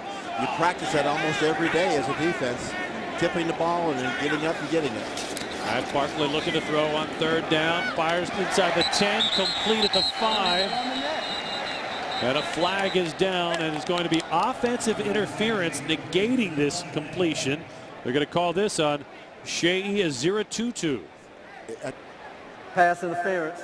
Offense, number 16. That penalty is declined. 4th down. It's declined because it was ruled he did not hold possession of the ball. It was an incompletion. Aziratutu working on Trey Walker. I did a Michael Irvin. Michael Irvin used to do that all the time. They would never call it on Michael, but he would make a living off of extending that arm away. So Cody Parkey is on for a 35-yard field goal try. It's such a reference change. A 35-yard field goal try, just 2 yards longer than an extra point attempt now. Parkey from the left hash mark puts it through the uprights. And with 10:02 to play in the third quarter, Philadelphia extends its lead. Eagles 27, Ravens nothing in Philadelphia on the Ravens Game Day Network. Seconds for station identification for our radio partners on tonight's simulcast. This is the Ravens Game Day Network. For John Harbaugh, a long night with a lot of questions as his team trails 27-0. Hoping to see somebody make a play that could put a positive into the evening. Cody Parkey to kick it away. Tom Nelson is deep. Parkey is going to keep it away from Nelson as he punches it out of the back of the end zone. So among the other things the Ravens have not accomplished yet tonight, getting any separation in the job battle for the return game. Offense on the field when we get back on the Ravens Game Day Network. 27-0. Philadelphia leads the Ravens with 10:02 to play. Third quarter. The numbers have been, as you would expect, in Chip Kelly and the Eagles' favor. They have outgained the Ravens 279-180. But the real story tonight, Stan, turnovers. Turnovers, penalties, and injuries. Well, injuries, that too, yes, and the kick return. The kick return is like a 14-point play almost. Other than that, Mrs. Lincoln, how are you enjoying the play? 1st and 10 Ravens. Matt Schaub at quarterback. He'll throw. Jeremy Butler on the receiving end, far side of the field at the 27-yard line. He's wrestled out of bounds by Denzel Rice.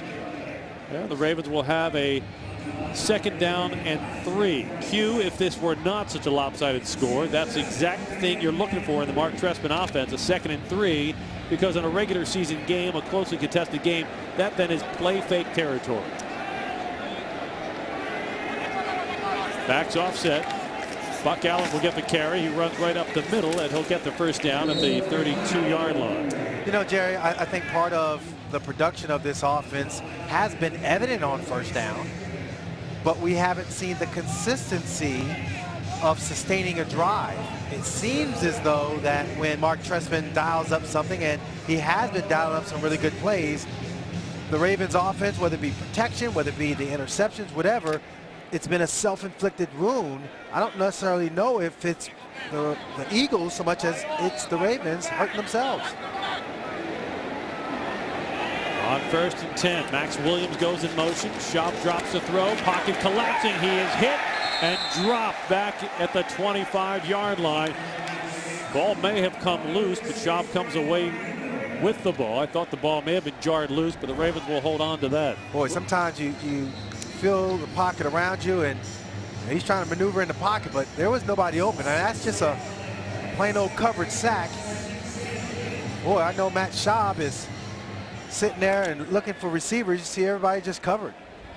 A lot of guys in the same area with Eagle jerseys around them. Now you get to dangerous territory, trailing by 27. It's 2nd and 16, and everybody in the state of Pennsylvania knows the pass is coming. He completes it to Jeremy Butler. Oh, Buck Allen rather, and he is just clocked out of bounds. But the rookie out of USC spins right back into the direction of the huddle after a short gain to the 31. It always cracks me up, those big hits. You think that, oh my God, but it's those subtle ones that the camera or the mic does not pick up that kind of get you. You're preparing yourself for those big hits. You know, Buck Allen's going over there talking to his running backs coach. He's like, yeah, you know, I'm all right. Allen's got a lot of work tonight with the injury to Lorenzo Taliaferro. We have not had an update on Taliaferro's status, but likely not to return. Beyond that, we don't know. Schaub to throw on 3rd down. He slings it incomplete at the feet of Darren Waller. Even if Waller makes a catch, he's not going to get a 1st down, and the punt team comes on. Yeah, but still, you want to be able to set your feet and make a good throw off of that. Yeah. You know, Jerry, what you said before about mistakes and losing, I mean, John Harbaugh always says more games are lost than won. In other words, you make mistakes that caused you to lose games more than they make plays to cause you to lose games. Sam Cook punting. Kenyon Barner awaits. Barner has returned 1 punt for a touchdown in the 1st half. He'll field this one at the 16. Comes along the numbers 20, 30, 35, 40. Look out.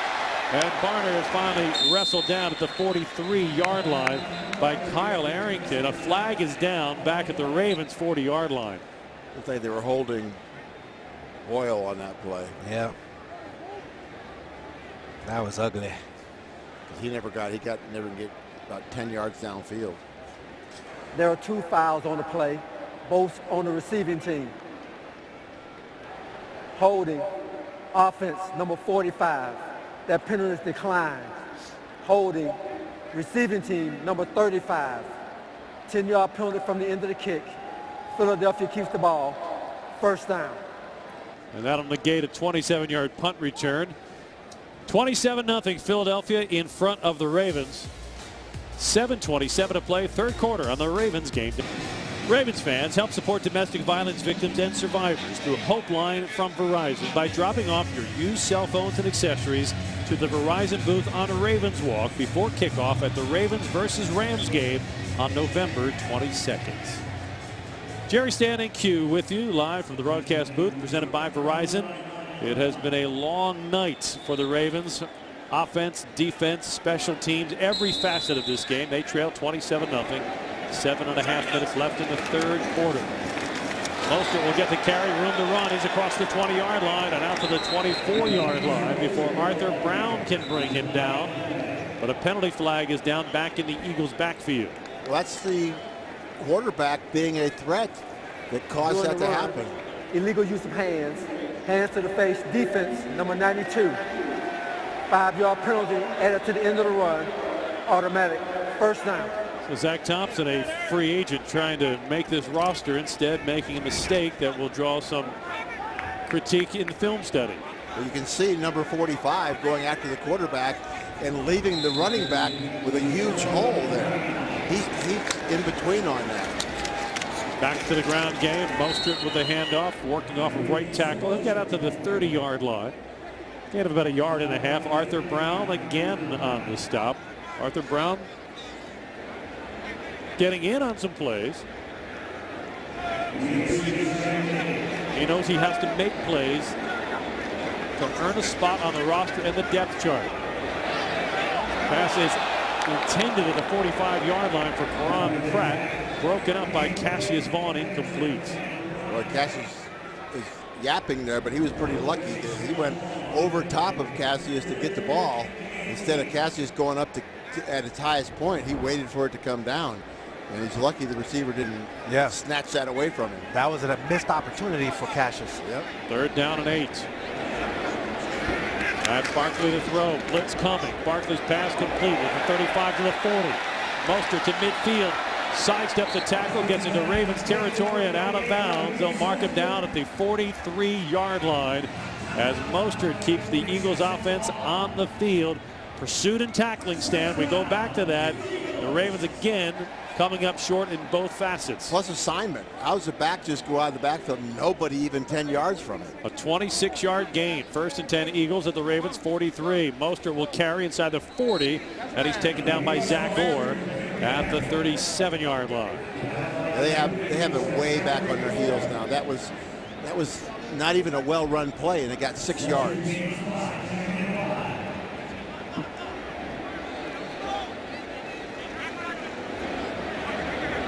2nd and 5 for Matt Barkley. Just about 6 minutes left in the third quarter. Barkley with all night to throw. His pass is complete inside the 20-yard line and down to the 17. Freddie Martino with his first reception of the night in front of Trey Walker. And the Eagles in the Grill Mates red zone again. Well, if you get 6 yards of first down, it makes it 2nd and 4, which means you're thinking run, and you don't get any pass rush, which is why I had all that time to throw. Barkley rolling to the right, looks back to the left, tucks, he'll run and slides down as Zach Orr greets him with a shoulder. The crowd wanted a flag, none forthcoming. And Barkley with the slide will get the ball to the 12-yard line. Yeah, if that had been a starting quarterback, it had been Tom Brady, you might have got a flag on him. A suspension. Yeah. Yes. But will Tom Brady be out there? The question remains. Barkley out of the shotgun, throws it, batted down at the line of scrimmage. Christo Billikidi got a hand on the ball And the Eagles are looking at a 3rd down. Well, he never got off the line of scrimmage, but at least he got his hand up. He's playing, right at the line. He got his hand up. If you can't do anything else, get your hands up. You might hit the ball. I think that's what happened on that one.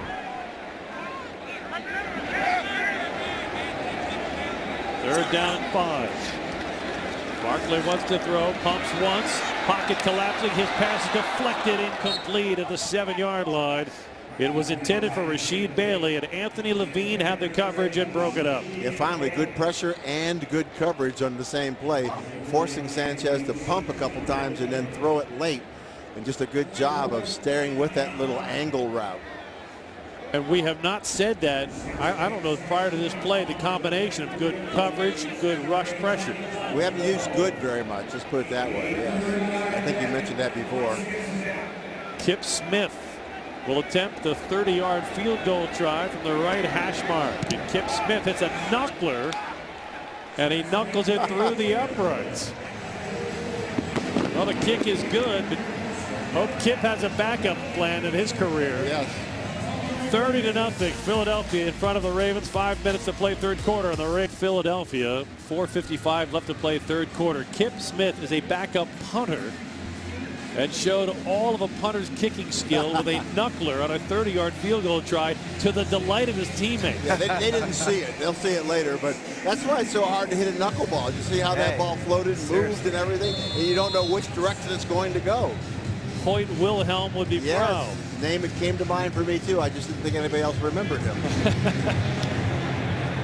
Kip Smith's kickoff will be booted at the goal line by Tom Nelson. Had a chance to pick it up on the hop, couldn't do it. He has to take a knee, and the offense will start from the 20-yard line when we come back. 4:55 to play, 3rd quarter. Ravens trail on the King Restaurants are offering collectible Ravens player cups with a new Ravens player each week for 6 weeks. Collect all 6 with the purchase of a large combo meal or a large soft drink purchase. So score big now, only at Burger King. Limited time only while supplies last.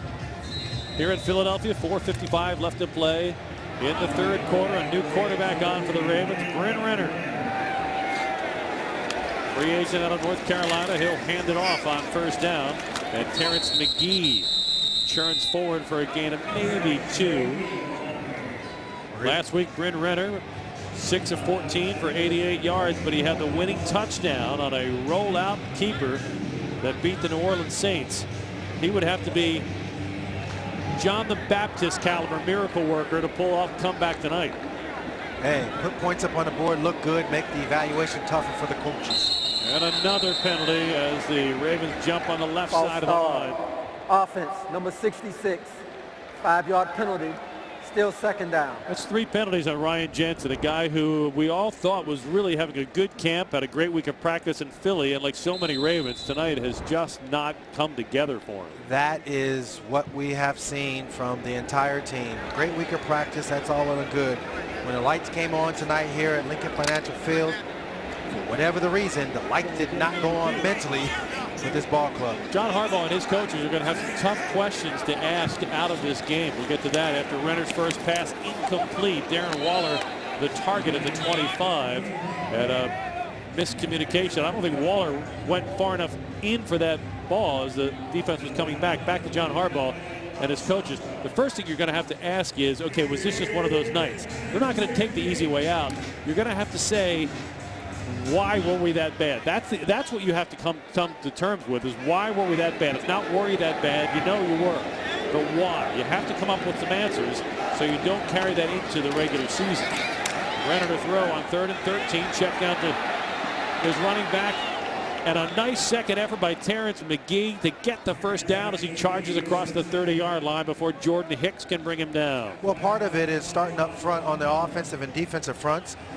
There are a lot of guys that have missed their assignments offensive line wise. I think if you see this play here, you can see really sound protection, but now you're seeing a back make a play. Make a guy miss, get out there in open field and get upfield for good production. McGee will get the carry, cuts it inside the numbers of the 30, gets out to the 34-yard line. That's a gain of 3.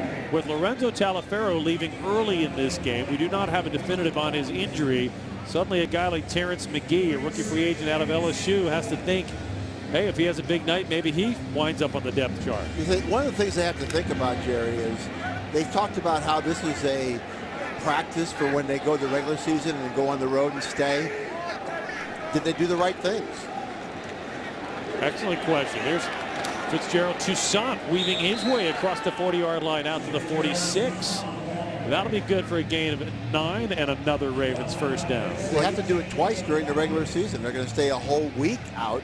They came up here for 3 days and thought everything went well, but it didn't translate to the game. Now it's preseason, so you have to take that into consideration. But at least you have to think about that. Sure. Part of the evaluation process.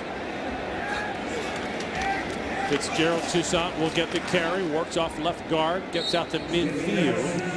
That'll be a gain of about 4 on the play. 2nd down and 6 coming up with 2:15 left to play in the 3rd quarter. Jerry Standing Q with you live from the broadcast booth, presented by Verizon.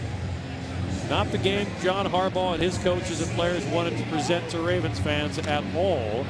Steve Smith Sr. and the other Ravens #1 so productive a week ago. 2 turnovers, no points in their work tonight. Bryn Renner drops to throw. He fires near sideline, incomplete, off the hands of Aldrick Robinson, a 3rd-year player out of SMU, former 6th-round draft pick of the Washington Redskins, hoping to find a spot on this roster in special teams, maybe as the last receiver. But again, even on a ball that's not thrown perfectly, if you want to make the team, you've got to make the play. That play. See, that's the thing about it. It's not about, the score of the game. It's not about, you don't want to be one of the people that's part of the problem. You want to be a part of the solution. Short list of solutions tonight. Blitz pressure coming. Renner throws across the middle, complete. That's Tom Nelson, and Nelson has a first down as he is taken down at the Eagles' 36-yard line by Eric Rowe. See, if I'm Aldrick Robinson, I'm on the sideline. Now Nelson's coming in the game. He's being productive.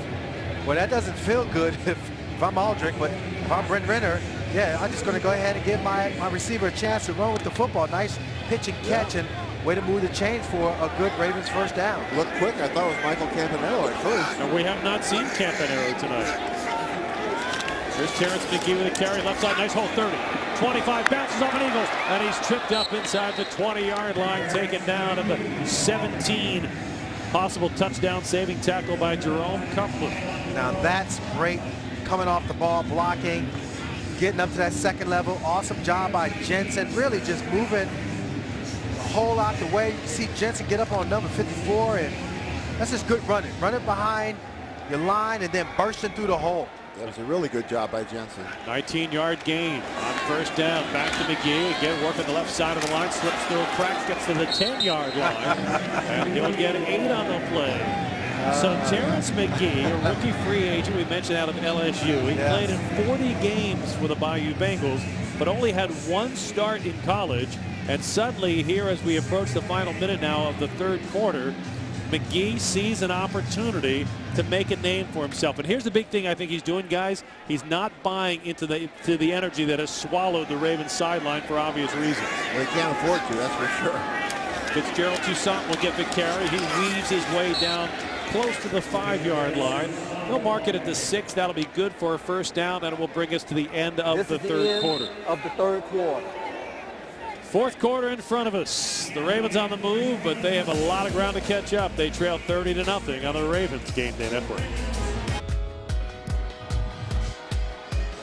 Week 2 preseason in Philadelphia. Very few smiles for the Ravens. It has been all Eagles.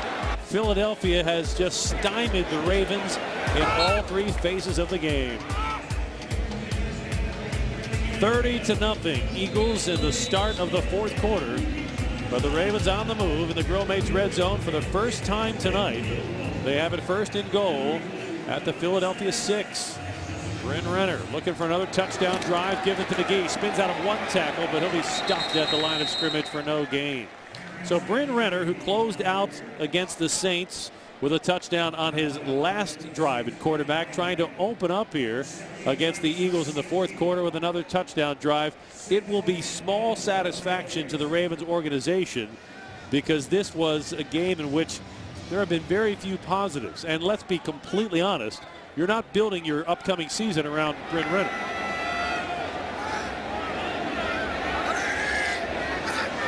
Renner out of the shotgun, fakes the handoff, throws complete. Darren Waller has it, and Waller is in for the touchdown. That was a great drive. And you see how you get it out to Waller. You also can see the burst that he shows and the strength that he shows to get it into the end zone. Yeah, you may not be building for Brent Renner, but Waller is the guy that you want to see some things from. And the fact that usually little guys run those little flanker screens, not a big guy like that, but he's an imposing guy if he gets by the first guy and you're going to tackle him in the end zone, try to go to the end zone. Yeah, they are going for two, aren't they? So Renner will stay on, and the Ravens will try to make it a two-point conversion. One guy I can promise you is not going to take off in the fourth quarter is John Harbaugh. And if he doesn't take his foot off the pedal, nobody else will. That's the key thing here, is to make something out of this quarter. Renner, play fake, rolls to the right. Same play against the Saints. This time he throws and converts.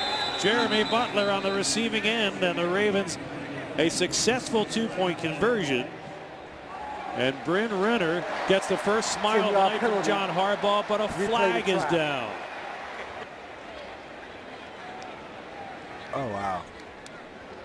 So the first smile for John Harbaugh disappears as the two-point conversion is negated. Baltimore has elected to go for a kick. The 10-yard penalty will be enforced from the 15 to the 25. So holding negates the two-point conversion. And Bryn Renner, who has become the master of the play fake rollout to the right, got a touchdown on the play against the Saints, a conversion against the Eagles, but the conversion doesn't stand. Yeah, now the penalty, as you said, from the 15, because they're going to kick, that becomes the line of scrimmage. The opposite's in effect too. If you are kicking from the 15, and then they get defense has a penalty, you can go back to the 2 and put it on the 1 and try to get 2 points. Now keep in mind, this puts the ball at the 25. It makes it a 43-yard extra point attempt. This is where the new extra point line of scrimmage becomes huge after a penalty. Justin Tucker from 43, and it is good. Man. The longest he has ever had to kick the ball for 1 point in his career. That's a good kick of a pineapple right through the uprights. And it wasn't a rouge.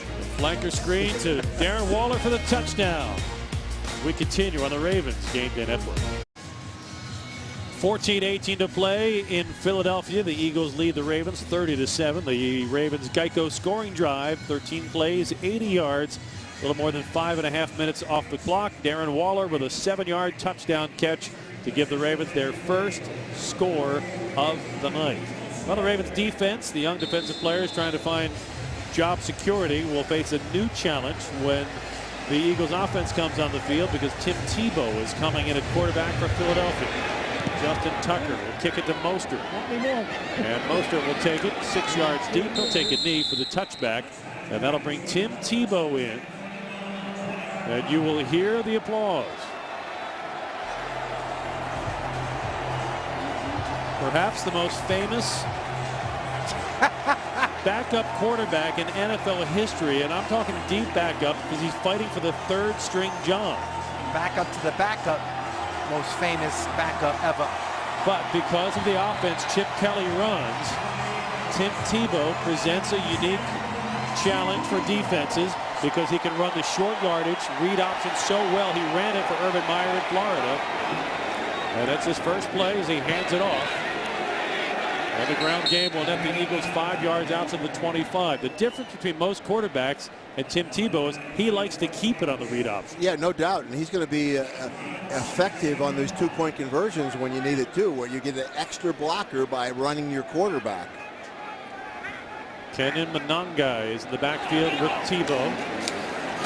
And Tebow will keep it. Running to the right, tracked down by Zadarius Smith. And Tebow has to just knife his way forward for a short gain of 2. Zadarius Smith doing a nice job that time of staying at home and forcing Tim Tebow to get to the turf after a short gain. Yeah, I asked Dean Pease, when Tebow comes in, will you do anything different? He says no. But I said, was the regular season when you did things different? He said, yes, definitely. And that's what game planning is all about, which you don't use in the preseason. Tebow on third down, looking to throw at plenty of time. Looking to the left, nothing there. Flag is down, and Tebow is sacked by Zadarius Smith back inside the 20-yard line. We're going to have a penalty on the Ravens, it looks like. But I think he was sitting there saying, I am not going to run. I'm determined to be a quarterback. I'm determined to be a quarterback. I'm going to be a pocket guy. Illegal contact. Defense, number 54. 5-yard penalty, automatic, first down. Oh, geez. That means more Tebow time. The game has too many yellow flags in it now. There's just so many things that can be a penalty. Well, he does stay in the pocket here, Q. There's no doubt about that, because it looked like he could have run there a couple times, but I'm a quarterback. On first down, Tebow hands it off. Kevin Monangai will carry a short gain to the 35-yard line. Pickup of 2.5, 3 yards. Carl Davis brings him down. The fact that Tebow stayed in the pocket not only gave Zadarius Smith a chance to get a sack, but really Tebow's the guy, if you weren't game planning, you would be game planning to take the run away from him and make him beat you with the pass. well, no doubt. Monangai sweeping, a flag is down, Monangai fumbles, and the Ravens have recovered at the 35-yard line. Boy, he was right Micaiah down. Reynolds fell on the loose ball at the 35-yard line. Micaiah Reynolds was picked up in week 2 of training camp. Holding, offense, number 63. That penalty is declined.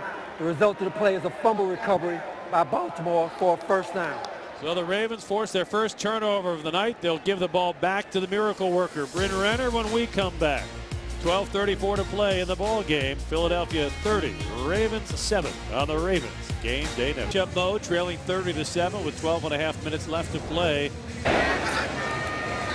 Darren Waller's 7-yard touchdown reception on the last possession.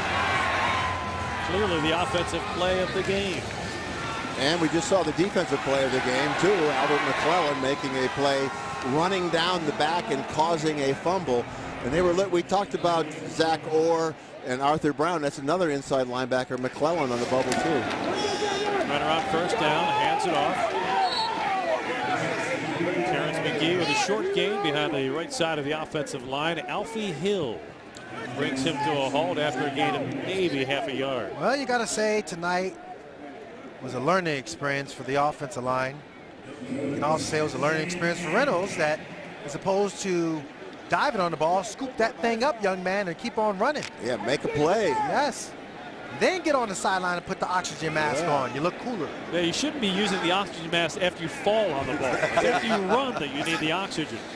Bryn Renner wants to throw on second down, flush from the pocket. He'll run and slides down at the 31-yard line. Yeah, run. You know, that's one of those things, yes, Joe Flacco get down. If you're Bryn Renner, just keep going. Yes. Yeah, well, I think self-preservation takes over for Bryn. He's like, live to fight another day. I could sling the ball down the football field, but I'm no good if I'm sitting here banged up. Self-preservation over job preservation, is that what you're saying? Hey, maybe I can find a practice squad somewhere. Yeah.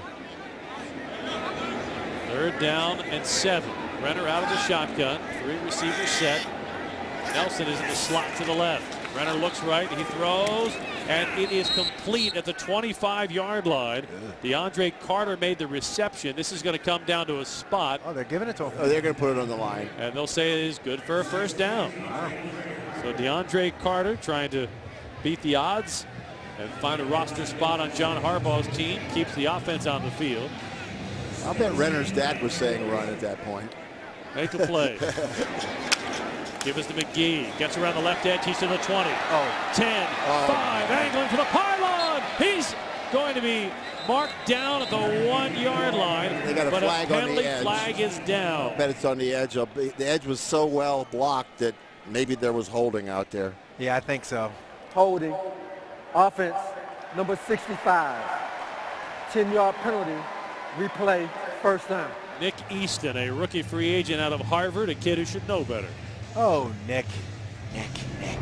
See, you want to be in a position where you're sealing the edge, but That's just one of those things where you just need to let it go. Oh, the problem. That's a terrible It wasn't call. even the edge. It was inside. Yes. They had the edge made. Poor technique, though.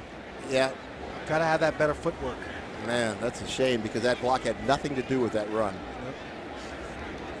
Well, the Ravens with 15 penalties. That's 15 accepted. Yeah, they probably have close to 20. Backs them up. 1st and 18. Renner on the short drop, pumps once.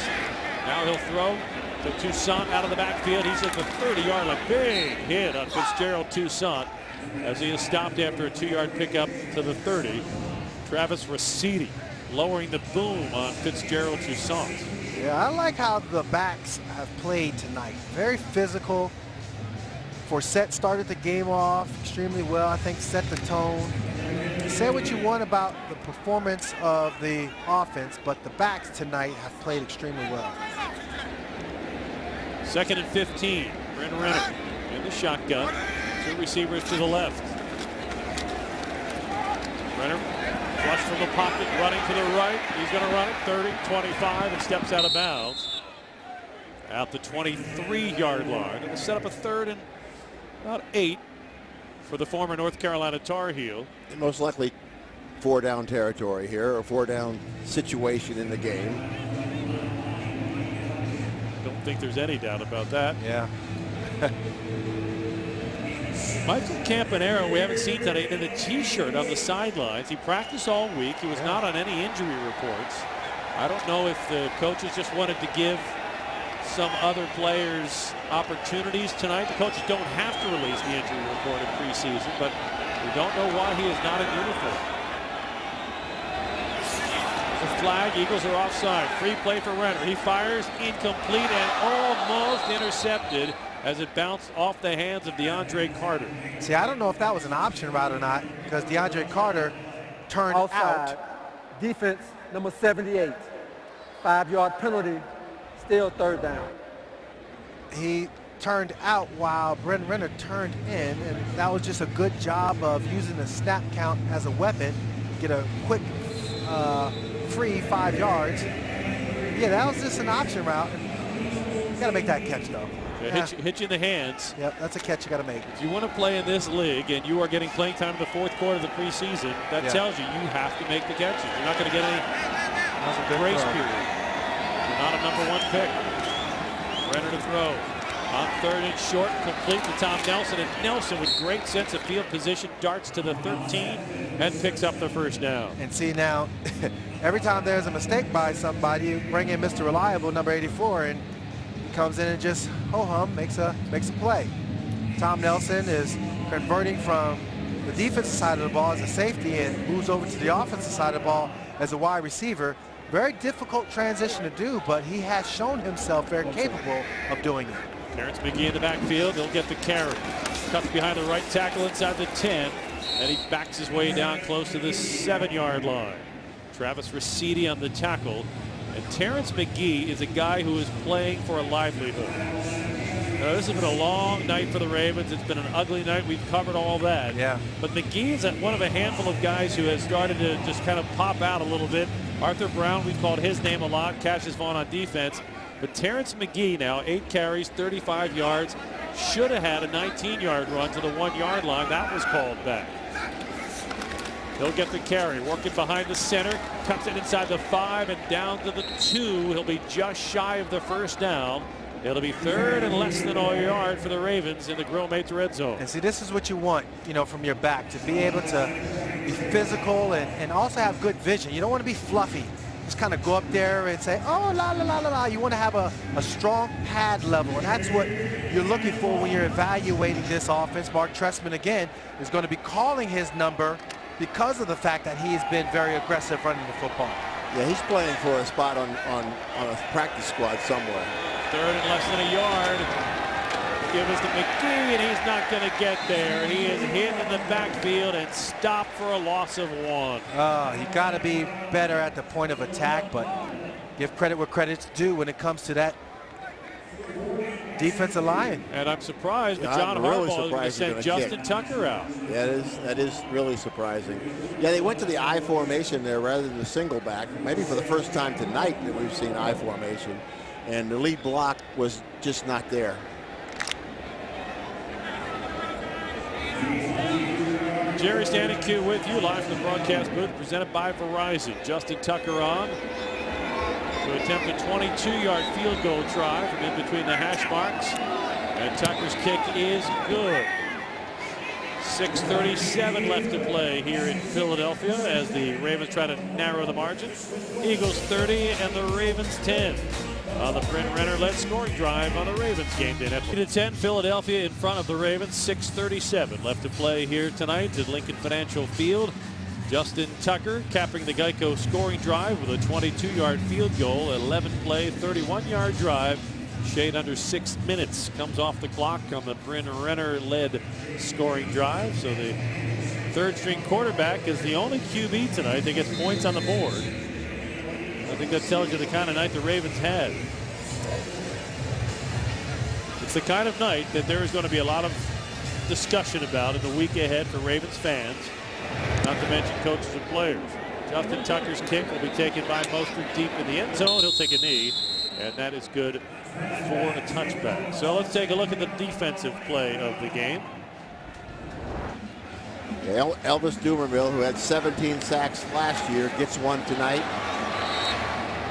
As I said, they didn't do a whole lot defensively. The Albert McClellan play and this play are probably the two biggest defensive plays we had for tonight. But Elvis had a great year last year, and he's hoping to do even better this year. 17 sacks a year ago, franchise record. Tebow at quarterback.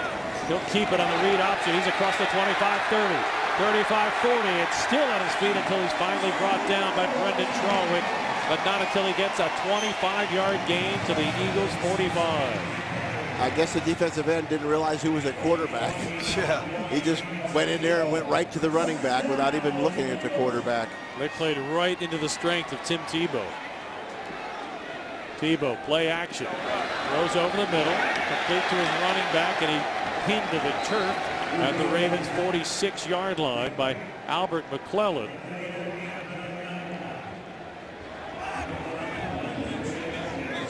Anything Tim Tebow does seems to rile the crowd up a little bit. Kevin Monangai on that last reception. He'll get the carry this time. Works his way to a gap. He's to the 40, 35, 30, 25, and finally taken down at the 20-yard line. Kevin Monangai with the run. That will give the Eagles the ball just outside the Grill Mates red zone and a 1st and 10 with 5.5 minutes left to play. Quentin Pointer came down with the tackle after a 25-yard run by Monangai. Tebow has the Eagles on the move. Tebow, play action. Runs to his left, buying time, fires near sideline, and just throws that one well out of bounds because he was running out of time.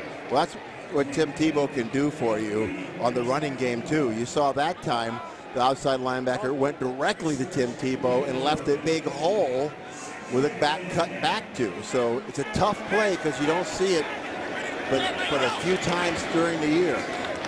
The read option, Monangai gets the carry, running along the right hash mark inside the 20, down to the 16. It'll be 3rd and 5 from there. Look, there are nights, anybody who's played this game, been around this game knows there are nights, there are afternoons that are just those afternoons, those nights. This is one of them, but you have to go back and figure out why. Was it because you spent so much time in Philadelphia? Was it because you came in thinking too highly of yourself? Was it because of the Eagles' attack? Tebow fires high and incomplete to the end zone. He was looking for Freddie Martino. And despite all we've heard about the progress Tim Tebow has made as a passer, that time he had a man open in the end zone. He sailed that one well beyond his reach. He thought that his guy was going to climb the ladder, but the ladder was too short for him. Well, I think he ran the wrong pattern. He set himself patting himself in the chest as he came back, which means my bad, you know, and even Tebow looked over at the sideline like, what? He left me hanging, yeah. You know? Here comes the knuckleball kicker. Kip Smith. 34-yard try, hits another knuckler, and he puts it through again. Jeez. Wow. That time a sidewinder. This looks like they just grabbed some guy off the street who's the luckiest guy in Philly. Australian rules football looks like, you know. 4.5 left to play in Philadelphia. It's 33-10 Eagles. Philly has hit 2 knuckleballs and everything else going their way tonight on the Ravens Game Day Network. Live from the broadcast booth presented by Verizon. 4:37 left to play in Philadelphia. A long night for the Ravens, who trail 33-10. Last week after the Saints win, Terrell Suggs, the first team Ravens defense, felt very good about themselves. Different vibe altogether tonight in Philly after Sam Bradford and then Mark Sanchez, both able to put together relatively easy scoring drives. Kip Smith hits a high end over it. Tom Nelson will take it deep in the end zone and takes a knee. Well, earlier in the broadcast, we asked you to tweet us some questions, and tweets coming in revolve around the head coach, John Harbaugh. This one from Groff the Mark, Steve Groff in Germantown. What's the message John Harbaugh will give to the team in postgame? I'll take first stab at it. I think the message will be something like this. You're never as good as you think you are. You're never as bad as you look. The reality is somewhere in the middle, and the Ravens have to find that reality. And I think I'll also say, it doesn't matter if it's preseason, regular season, when you make mistakes, you give up touchdowns on kick returns, you turn the ball over, you can get beat pretty badly. Terrence McGee will get the carry on first down. He churns his way for a 6-yard gain to the 26-yard line. Q, what do you think the message is? Well, I know one thing. He's going to say, look, this is preseason. Let's put this behind us. But at the same time, we'll evaluate the film and get better from it. We learn from games like this. I don't think it's about beating your guys down. They already know they played bad. It is a teaching moment. Renner to throw out of the shotgun. Fires complete. It's Conrad Rulin for no gain. The veteran journeyman tight end trying to find a roster spot. Conrad Rulin, a 3-year veteran, signed to the practice squad last November by John Harbaugh and the Ravens. Had 3 career starts with the Jets back in 2012. The dream is a long one for a lot of guys who put in a long time and a lot of years trying to make it in this league. Renner with a nice toss.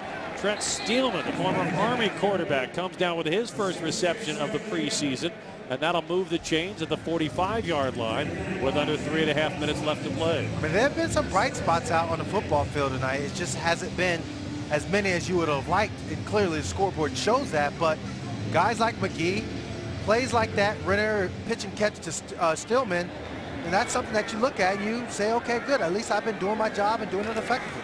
Renner on first down, sidesteps a sack, sprint to the left, and he's going to get out of bounds right at the line of scrimmage. May have lost a yard on the play, in which case it's a sack.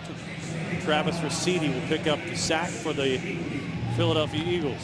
Well, we saw Marlon Brown make a couple back shoulder catches. Good to see him back in the flow of things. We saw Darren Waller make a big play. So we've seen some spots, but just the mistakes, you just can't overcome that many mistakes. Second down and 11. Renner steps up in the pocket, throws down the seam, and it is caught. A flag is down on the receiving end, DeAndre Carter, and this could be helmet-to-helmet contact. Yeah, it is. The referees are actually telling Carter to come off the field. Yes, they want him to be checked. Concussion protocol. Yeah, you could see where he was getting up a little bit slow. Evans Randall is the Eagle who collided with DeAndre Carter, an 18-yard gain. Personal foul, unnecessary roughness, defense number 41, contact on the defenseless receiver, 15-yard penalty from the catch, automatic. First down. For our radio partners on tonight's simulcast, let's pause 10 seconds for station identification. This is the Ravens Game Day Network. 2:52 left to play here in Philadelphia. The Eagles have led this one from the start, and they are in control, 33-10. Ravens on the move. Brent Renner at the helm. 1st and 10 following the penalty, puts the ball at the Philadelphia 23. Fitzgerald, Toussaint in the backfield, and the right tackle jumps for the Ravens. False start, offense number 78, 5-yard penalty, still first down. It's Marcel Jones. It's mental.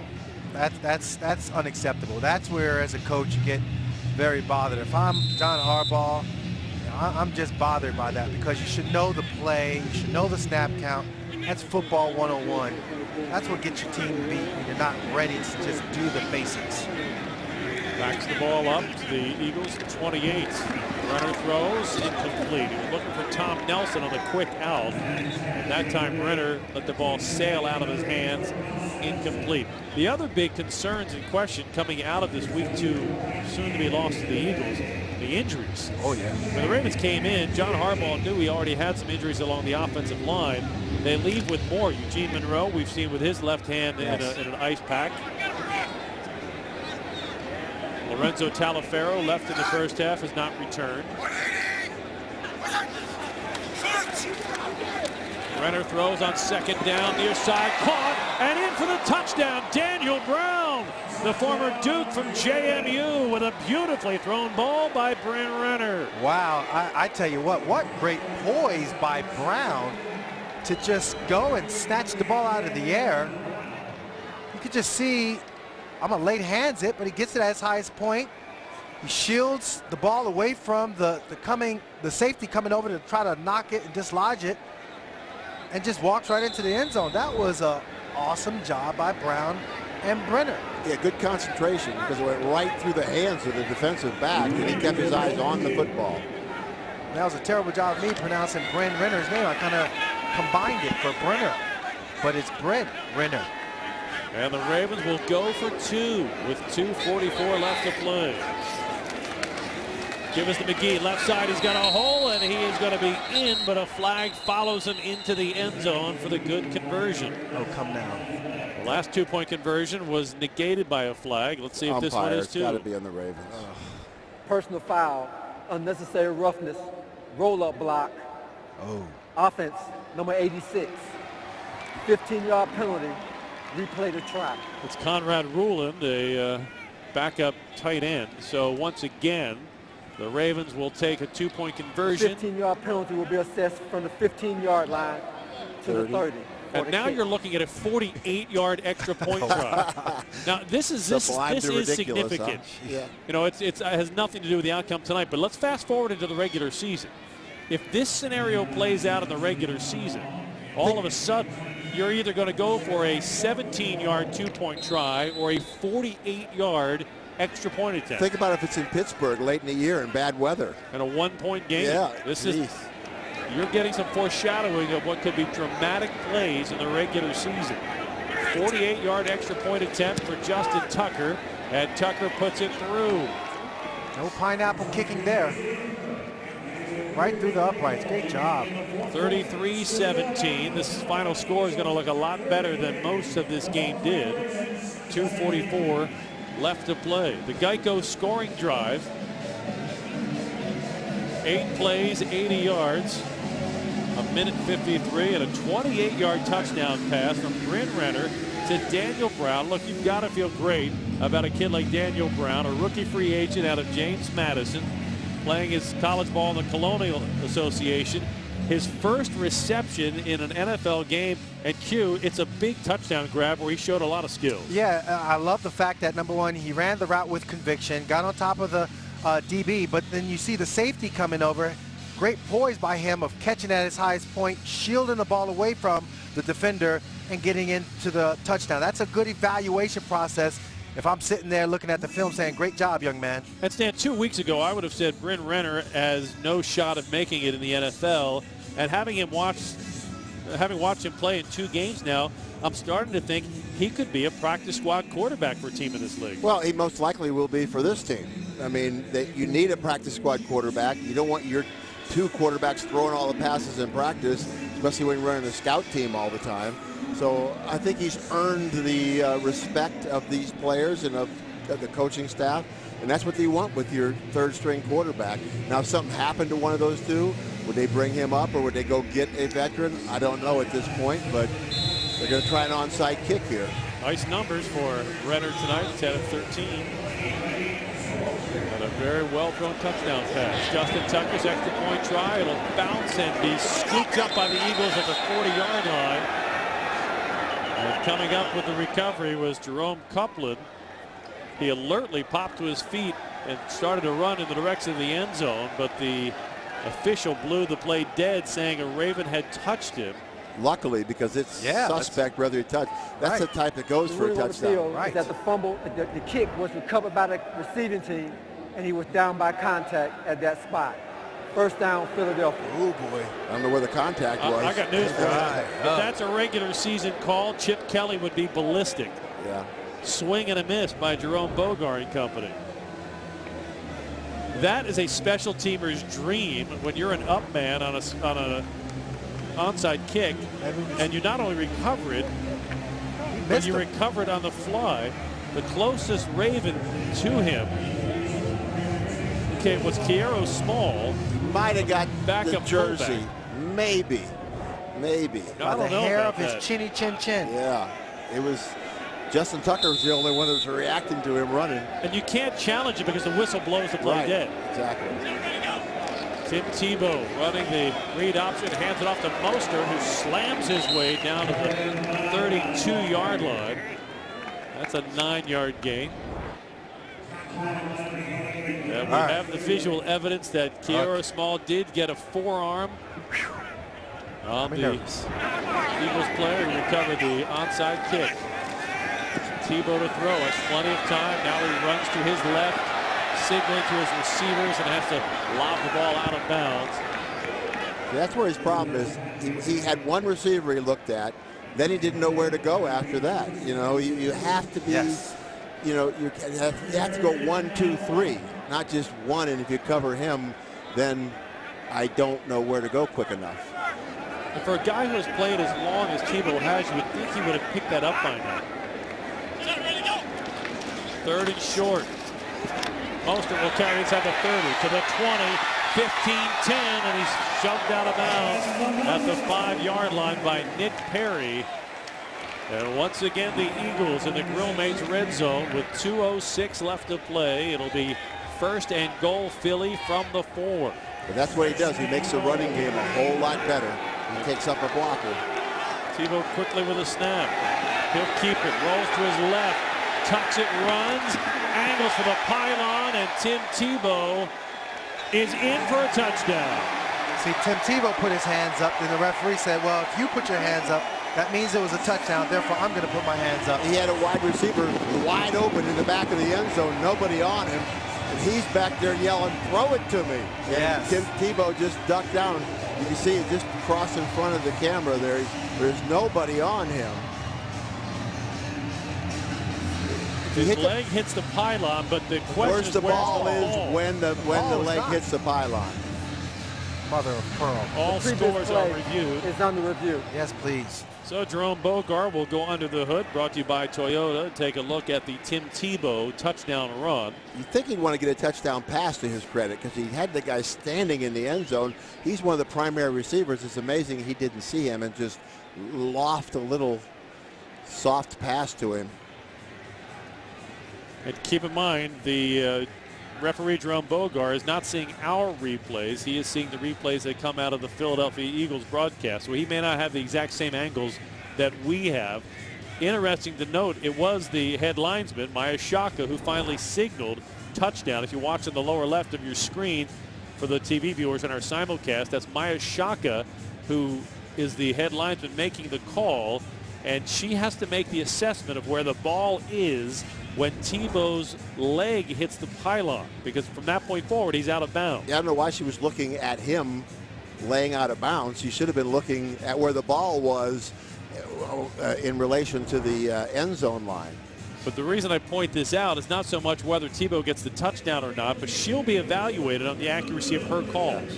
I don't think there's enough from that angle, which is a pretty good angle, to overturn it. Of course, they may not see that angle. They may have a better angle to see it. Now, if you are a football fan, listen, we understand a 39-17 score with 2 minutes left in the fourth quarter, week 2, is not the most compelling evidence to dial in. We understand that. But if you are John Harbaugh, if you are a young woman trying to become an NFL referee, if you are a young free agent safety, a rookie wide receiver, there's no place on the earth you want to be other than right here, regardless of the score, because the future of your career is on the line. So for Maya Shaka, we'll find out whether her call is accurate in the eyes of Jerome Bogart. Yeah, we'll see if there's any definitive angle that could show where the ball was. After reviewing the play, the runner was short of the goal line at the half-yard line. See, should have thrown it in. Ball was placed at the half-yard line. We'll now have the 2-minute warning. 1:59 left to play in Philadelphia. It's the Eagles 33, the Ravens 17 on the Ravens Game Day Network. I'm Pete Gilbert. The best news about tonight's game for the Ravens, it does not count, but we will still break it down in the post-game show. Truck guys working hard to find some highlights. Fourth quarter certainly helping with that. Plus, we'll have some interviews and find out just what this game means for this team going forward. Meantime, let's go back up to the booth. Jerry standing cue. Thank you, Pete. For John Harbaugh, it will be a long week with his coaches in the week ahead. They not only have to try to figure out what went wrong tonight, they have 8 days until the first roster cutdown. Following next week's third preseason game against the Redskins, the Ravens have to cut their roster down to 75. After the review, Tim Tebow and the Eagle offense back on the field. And this is Tebow territory. 2nd and goal from the 1. Mostert in the backfield. Give us to Mostert, and he will slam into the middle of the line, pushing forward, and now the Eagles do have a touchdown. Yet another touchdown. That will push the score to 39 points with the extra point pending.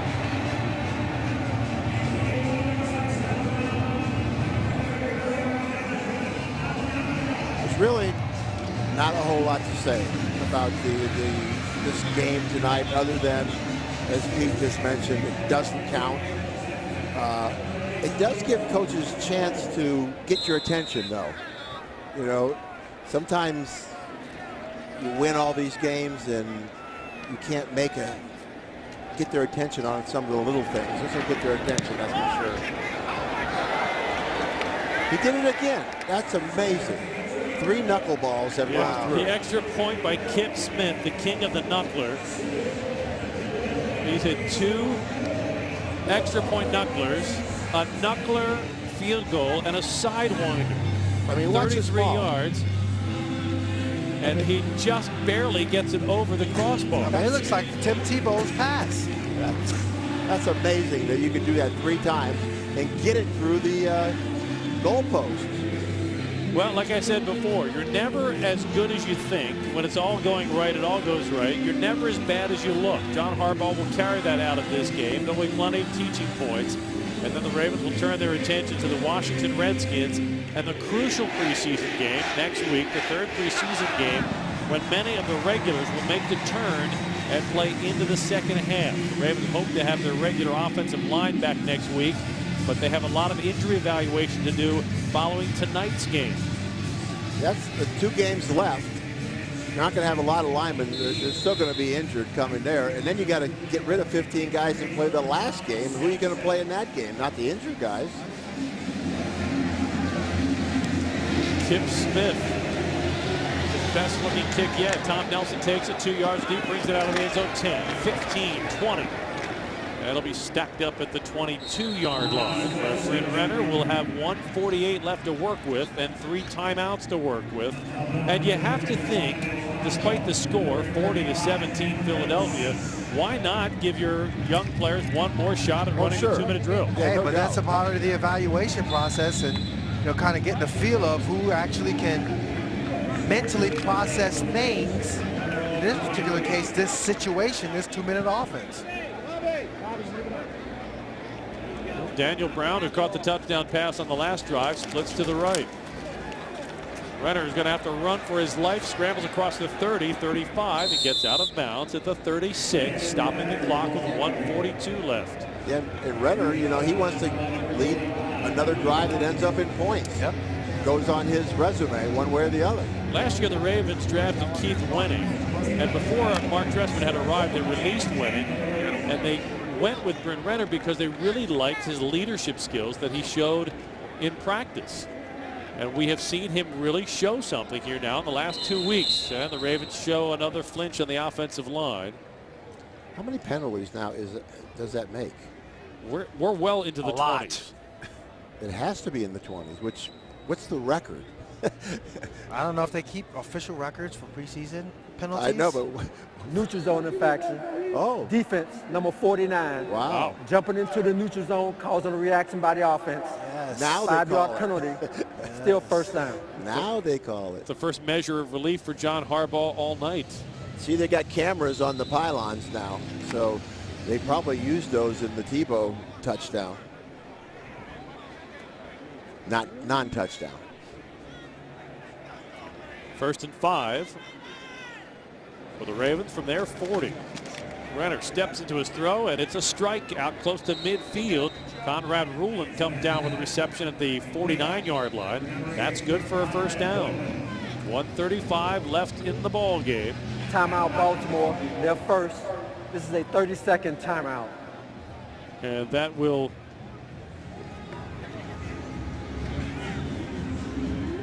give Mark Trestman a little more study time with Bryn Renner.